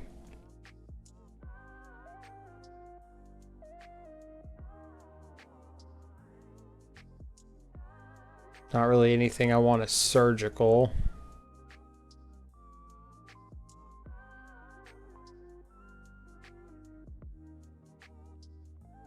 So discard Deep Analysis, get the extra point of damage in.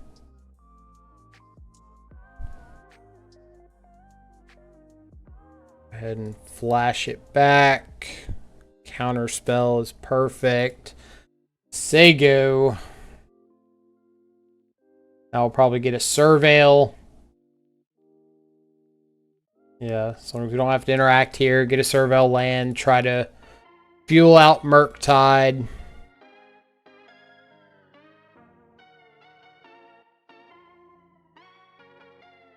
Been surgical.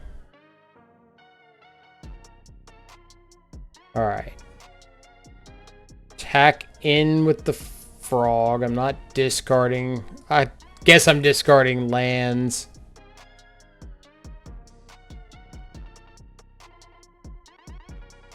Don't need those. But I don't think I'm discarding this surgical yet. Harbinger. Harbinger does not really shut them down right here. So let's just play out a Murktide. Say go. Presenting lethal with a counter spell up.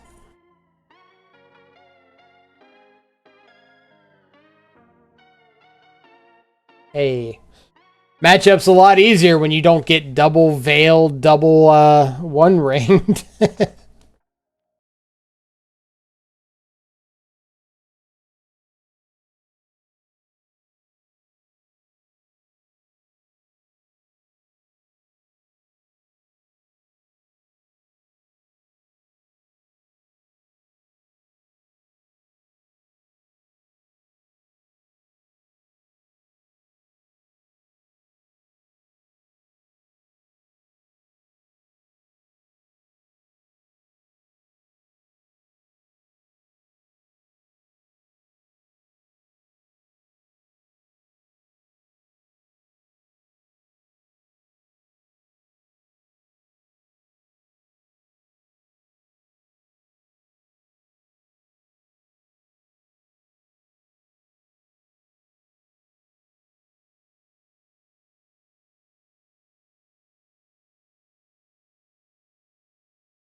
Thought not. I thought so. Clever. Clever girl. Alright, so that's going to get me a Surveil land, so I'm probably just going to go ahead and do that in case I hit something I want to flip over into the bin for Murktide. Psychic Frog I'll keep on top. Let me ditch some of this dead stuff.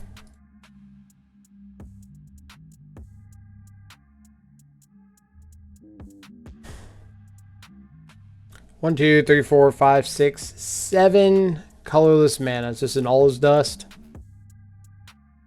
Nope. Just a Devourer of Destiny.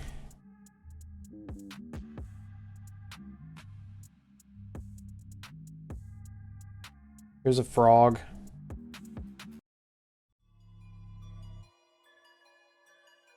Now, I kind of think I am willing to ditch my entire hand to eat this Devourer.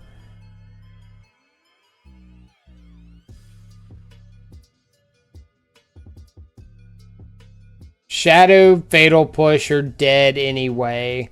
Deep Analysis is a plus to get in the bin. Drowning Locks are dead, so yeah, I think I'm going to. Like, it's game one. I'm on the back foot anyway. I kind of need to make, like, some sort of a bold play to have a chance.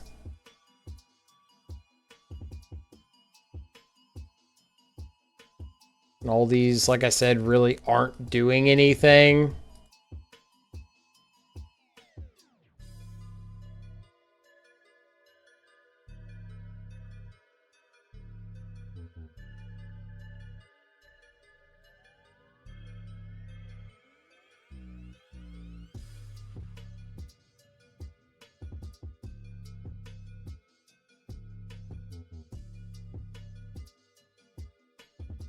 And now we know about the secret tech of being able to hit planeswalkers and draw cards.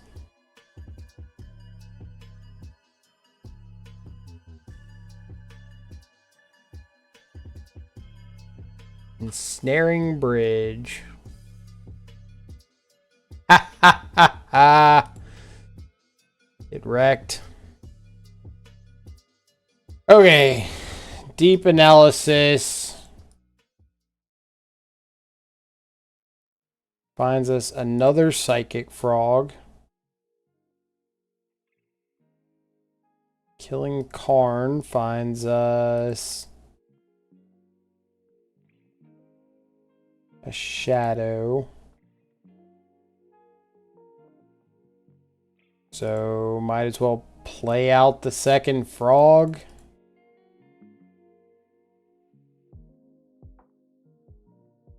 Now we're looking for Sink into Stupor, because that's like our only real answer to a Chalice, or to an Ensnaring Bridge.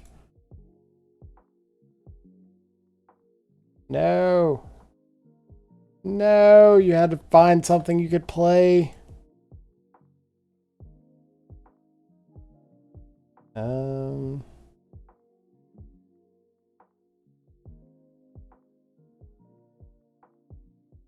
Yeah, I mean, I guess we're playing out a Murktide.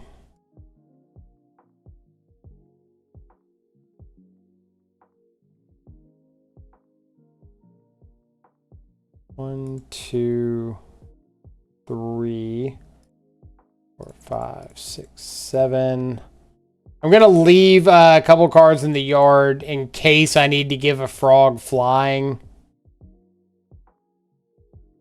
About my only reason.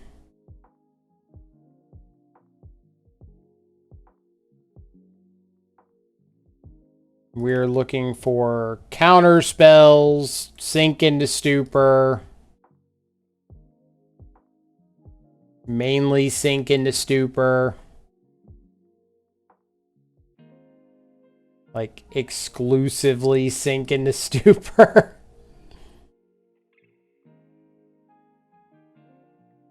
Then eventually I'll just start, like, ditching stuff. If I find the Sink, I want to see how close I am to making this a one-turn clock. Yeah, you got a one ring. You can clock yourself for me. What? Not gonna draw a card.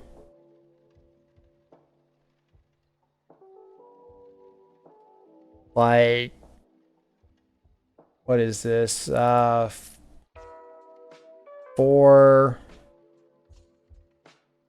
2, 3, 4, 5, 12, 18, 21. So I do have a one-turn clock, like just an auto kill if I find the Sink.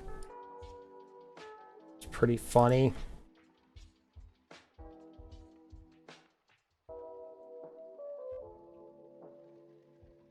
That ain't it. Let me hit with a frog. I have no idea what you would have drawn that you didn't just cast out.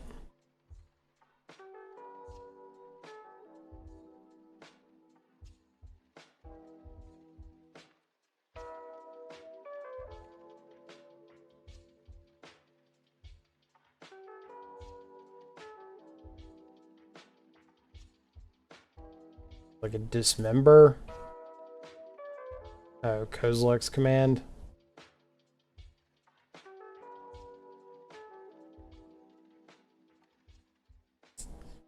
There's no way I can, Oh, it targets both of us. I was gonna say, if I could, like, kill my frog in response, try to blank it, but it does target them to scry. So even if you take away one of the targets, since the other mode chosen also targets, it does not get fizzled. That was like common play pattern with Cryptic Command for a while. Because Cryptic Command does have modes like return a permanent to its owner's hand and then draw a card, not target player draws a card. So if they go to return something and draw a card and the target that they choose to return is like invalid at the time of resolution, like return your Psychic Frog, draw a card, and you kill your frog in response, they don't draw a card because the target is now gone.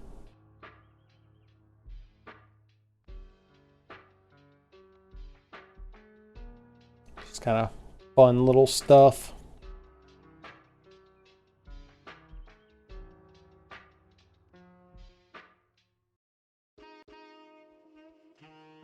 What do we got? Boo. Boo.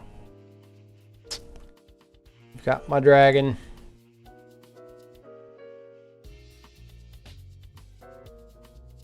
Something else. Chalice on 2. Okay, counterspell is no longer good.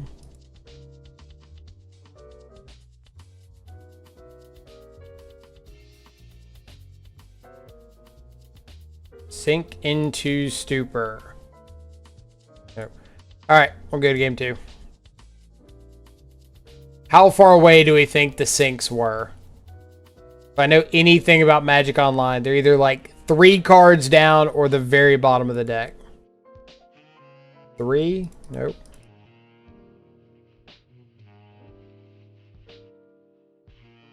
There's a force negation. Any of these say sink into stupor? Nope.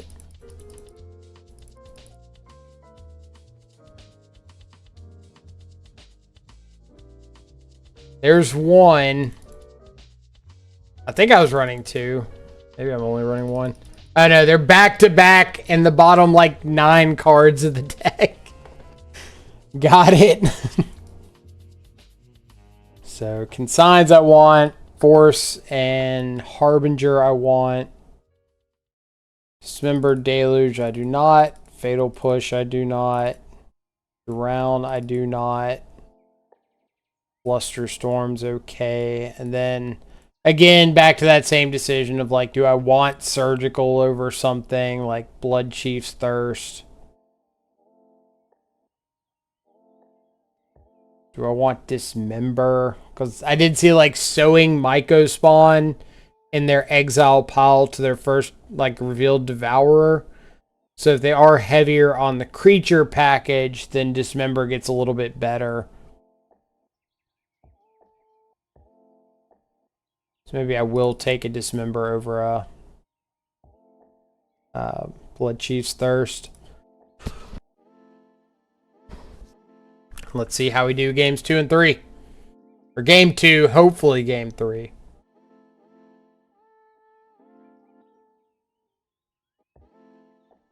Would love to play first.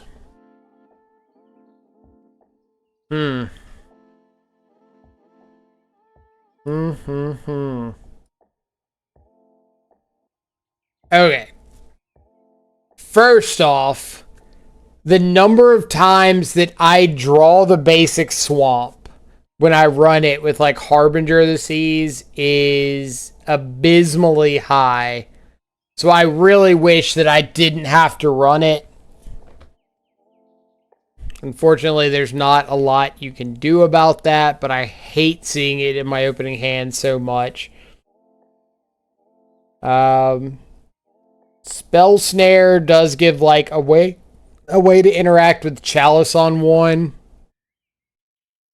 which isn't horrible, but I probably should have cut that.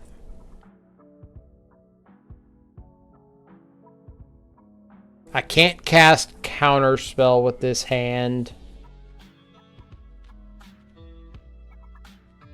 This hand's got a lot of question marks. I think I'm going to ship it. I don't have good disruption. I don't have like a consign to memory, a thought seize. My shadow's not currently online or anywhere close. I can't cast Murktide until I find a second blue. I can't cast Counterspell.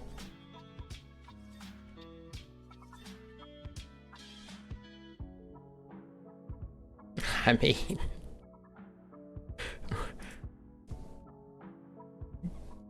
something? Sure. So now I've got to decide, am I prioritizing the second land or Thoughtseize? And I think I'm going to do the same thing that I did a few matches ago, where I bobble myself, and if it's exactly the second land, I won't shuffle it away. If it's not the second land, then I'll shuffle it and go for the Thoughtseize.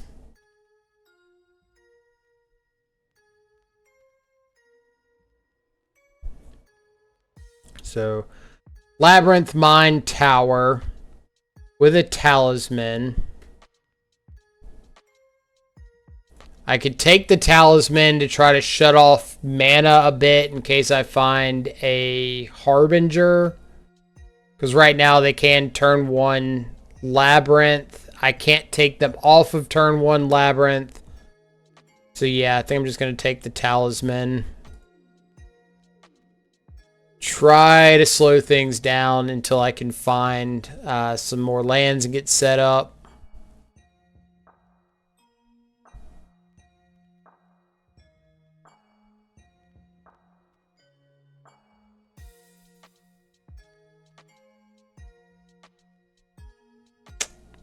That is not another land.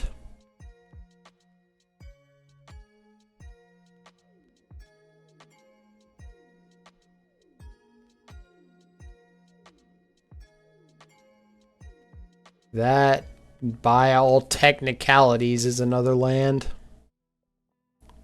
So let's go for the Thoughtseize on the Karn. We have double Eldrazi Temple, so if we do just cast like a frog this next turn, they can always dust it the turn after, if that's what they want to do. I think that's probably still better than playing out a shadow here. At least I get to replace it if they go for the All Is Dust.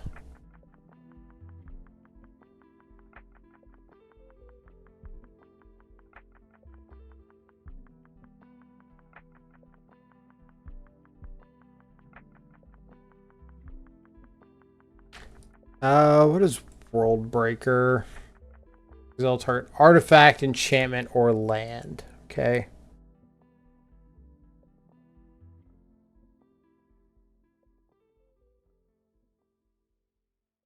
We're just like deploying an army of hop-hops at them.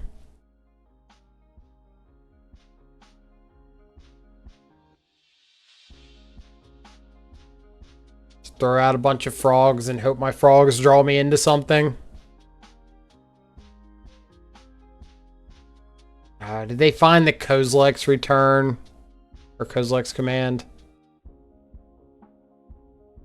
That kind of sucks. So, I am going to consign this, I think.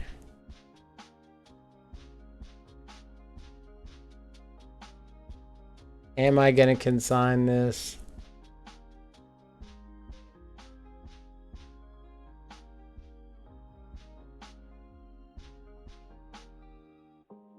Yeah. I'm just going to hope that they, like, untap All Is Dust. I untap, play like a shadow and a frog or something, and I don't know. I just feel like letting them dig 5 deep for something like missing Tron land or One Ring just gets out of hand.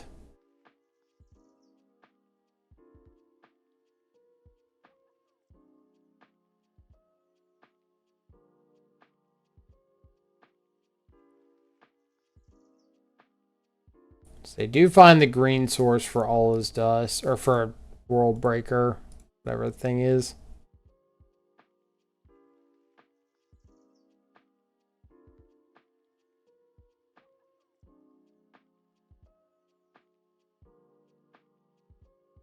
And I think this is more valuable as a surveil land than it is. This Bloodstained Mire I think is more valuable as a surveil land than as a 1/1 counter to the frog.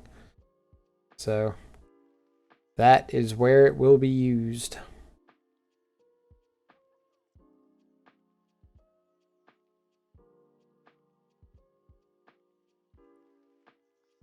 You got it.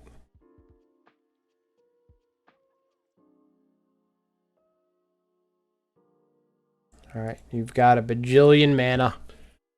Now, do I want to wait on surveilling? No, because if I see a fetch land, I can fetch and shock in with the shadow anyway.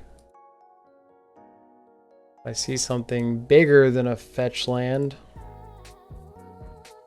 2, 3, 4... whatever.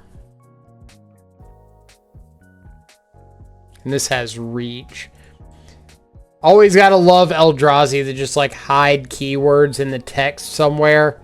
I know that there's some whole breakdown about like technically this is the right place for it to go because you go in this order here of like, oh, it's colorless. Oh, it's got a cast trigger. Oh, this matters. This reach matters when it's on the battlefield. I still hate it, but it is what it is.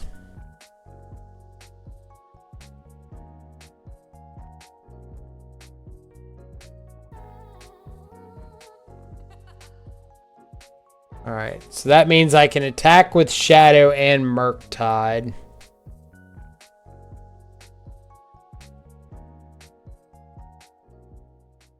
I guess technically I could attack with the Frog too.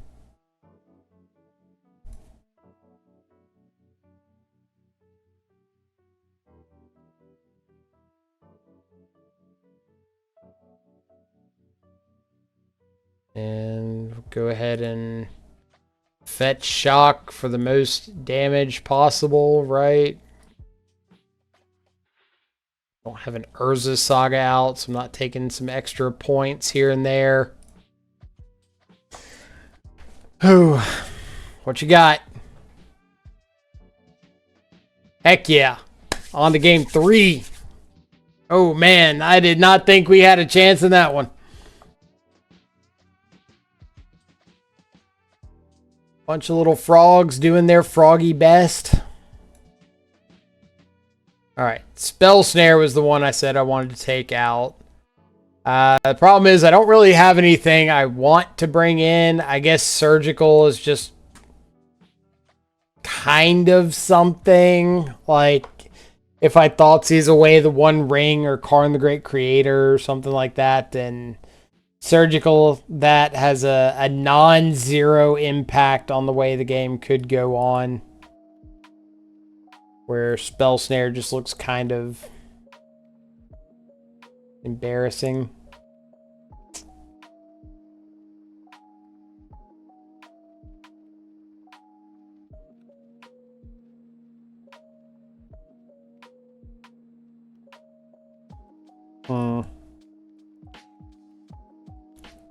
I don't have a threat, but I'm on the draw with a Force Negation and a bunch of looks.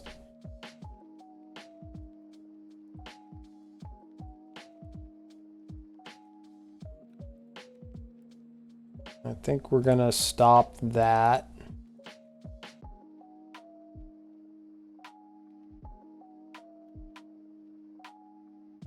See what's on top of our library. Don't particularly want a basic island, so we'll go ahead and preordain. Yeah. Take a frog.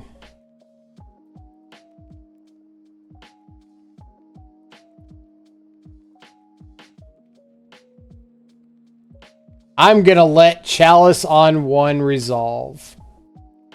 Because I've currently got a Psychic Frog that thankfully does not care.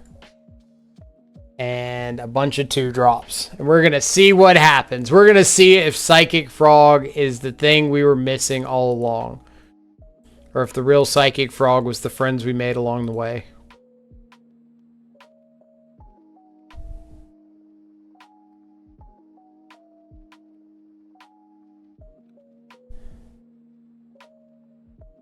Alright, let's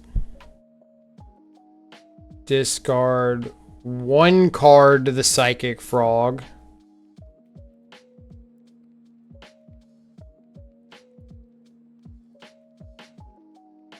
Pass. Let's hold up Counterspell. Dang it.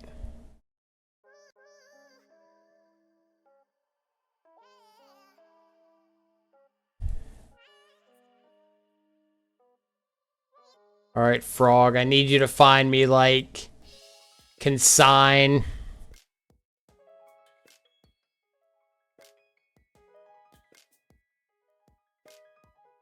Discard a Shadow.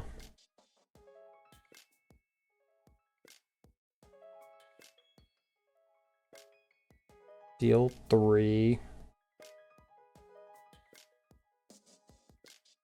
So the reason I'm holding on to this preordain is so that I can counterspell and force with a blue card without having to throw away my second counterspell. That might be kind of important.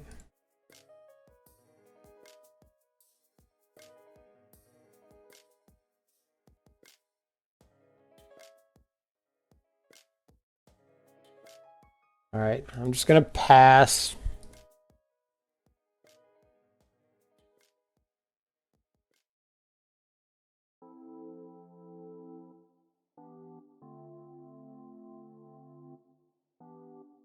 So, you know, in case something like this happens.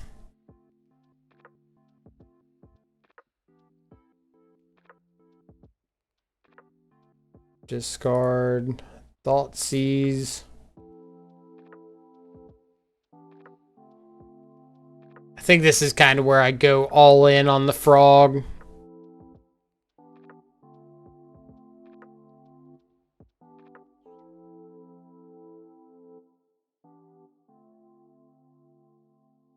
Like opponent missed a land drop. Didn't do anything crazy. Thought Not Seer resolves. We discard, and then whatever we draw into, we discard and give the frog flying.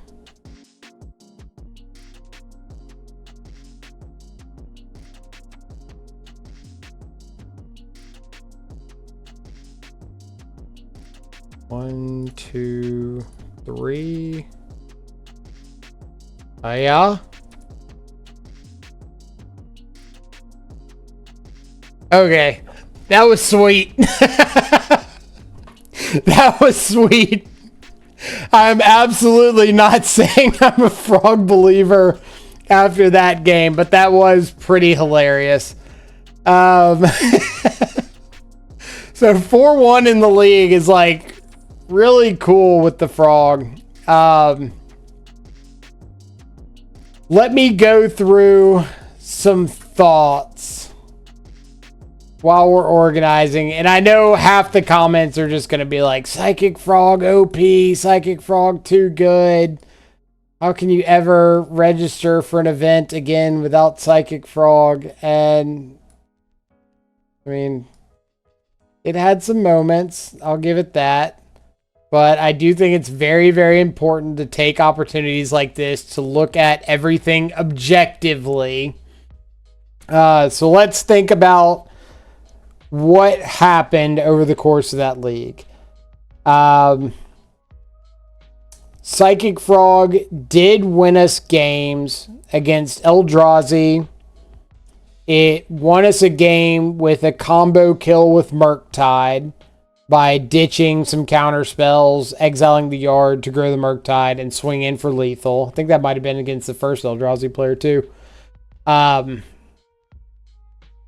It looked a lot better in the second Boros match than the first. The first one we played it out and it immediately got stasis prisoned or whatever. The second one, they didn't have the answer and just like played out a couple Ragavans. We got to kill those, attack him with Frog. Opponent was also mana screwed. Keep that in mind. Let me consult the spreadsheet. So I do keep track of like all of my matchups. So if you're ever like in the Discord, which there's a link to the Discord down below, and you want to know how the matchups are going, then I do keep track of all of that. So you can very well like ask me what's going on in a matchup. I can tell you exactly what my numbers are against that matchup. I know Scapeshift is on here somewhere. There, Scapeshift. Against Eldrazi, I don't think I updated this from the challenge. I beat Eldrazi twice in the challenge this past weekend. I think this past weekend.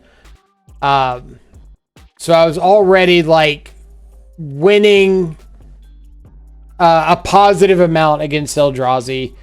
So I don't want to say Psychic Frog is like necessary for that matchup, but it did look good against Chalice of the Void. I won't deny that.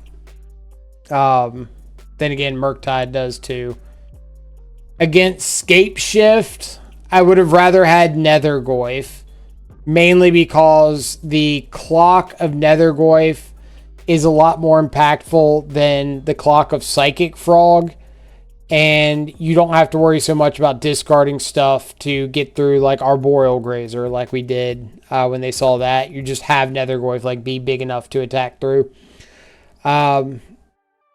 Nethergoyf, I think, is better into Boros Energy because it's less mana if they do Stasis Snare. It's naturally going to be bigger than Galvanic Discharge a lot of the times, and it's much better at standing in front of a lot of their threats and not having to discard stuff to keep it around. So I do think it's better in that matchup. And it's very possible that 4 Frog is just too many. I need to cut down to like 2 Frog or something. Deep Analysis, I still don't care for because the card is just actively bad if you don't have a Frog. And even if you have a Frog, it's not like some insane piece of tech that's going to pull you ahead. It's 2 mana, draw 2. Like, you could play Chart, of course, in that same slot and kind of have similar effects. If I was diving more into Frog, I would like to see, I don't know if there's a recursive option or something that you can like discard and get back. But I think just like discarding cards at face value is a little sketchy. It especially makes Frog a lot worse in like the mid to late game where you need something to punch through, and instead you draw a Frog, you don't have anything to discard, and you just like have a 1-2 on the ground, maybe a 1-2 in the air if you exile some stuff. I do think that the shell of Frog and Murktide is a lot better than any of the other Frog combinations. Like, I don't like Frog and Tamiyo. Frog and Nethergoyf's okay. I just think Frog and Murktide is better because Murktide by itself is a really legitimate threat, and being able to threaten like that discard +4/+4 or something on your Murktide with your Frog Exiles is a really nice like combo there. But I don't think that I would play Psychic Frog just for the sake of playing Psychic Frog. I think it needs like stuff to go around it. I did like the inclusion of Bloodchief's Thirst. I wish I had remembered that Ajani was a 2-mana Planeswalker and not just like some infinite mana thing. But that's beside the point. The main deck Toxic Deluge was nice. So if I were looking at changes to the list, Spell Snare. Spell Snare was a little awkward. Force. Okay, so I really like Force of Negation as a card. I think it's really, really good on the turns that like you play out Frog and you want to protect it on your opponent's turn. But at the same time, you have to accept that there is a big lack of synergy by going with Force on your opponent's turn and losing out on multiple cards that could potentially be making your Frog bigger but aren't. So that is kind of a big deal. I wouldn't mind just like replacing Drown with something. I've had this thought in the Discord a little recently with Drown in the Loch being like the card that's holding me back from good Grave Hate. And if I could find like a shell that I didn't mind losing Drown in, I think this would be close to it. Because you lose Drown and then you just like replace it with more spot removal or a way to find more spot removal like the Frog, and it looks a little bit better. But then you can actually run things like Nihil Spellbomb or Leyline of the Void, and if you draw a Leyline, just ditch it to your Frog, whatever. But if you run that sideboard slot like Leyline with the idea of just I'll ditch extra copies to Frog, then I think you're kind of locking yourself into needing to run 3 or 4 Frog to make that a possibility. So I'd probably rather just run Nihil Spellbomb so you can always cantrip it, worst case scenario. So yeah, like these 7 cards-ish on the right. And honestly, Bauble. Bauble didn't look that great.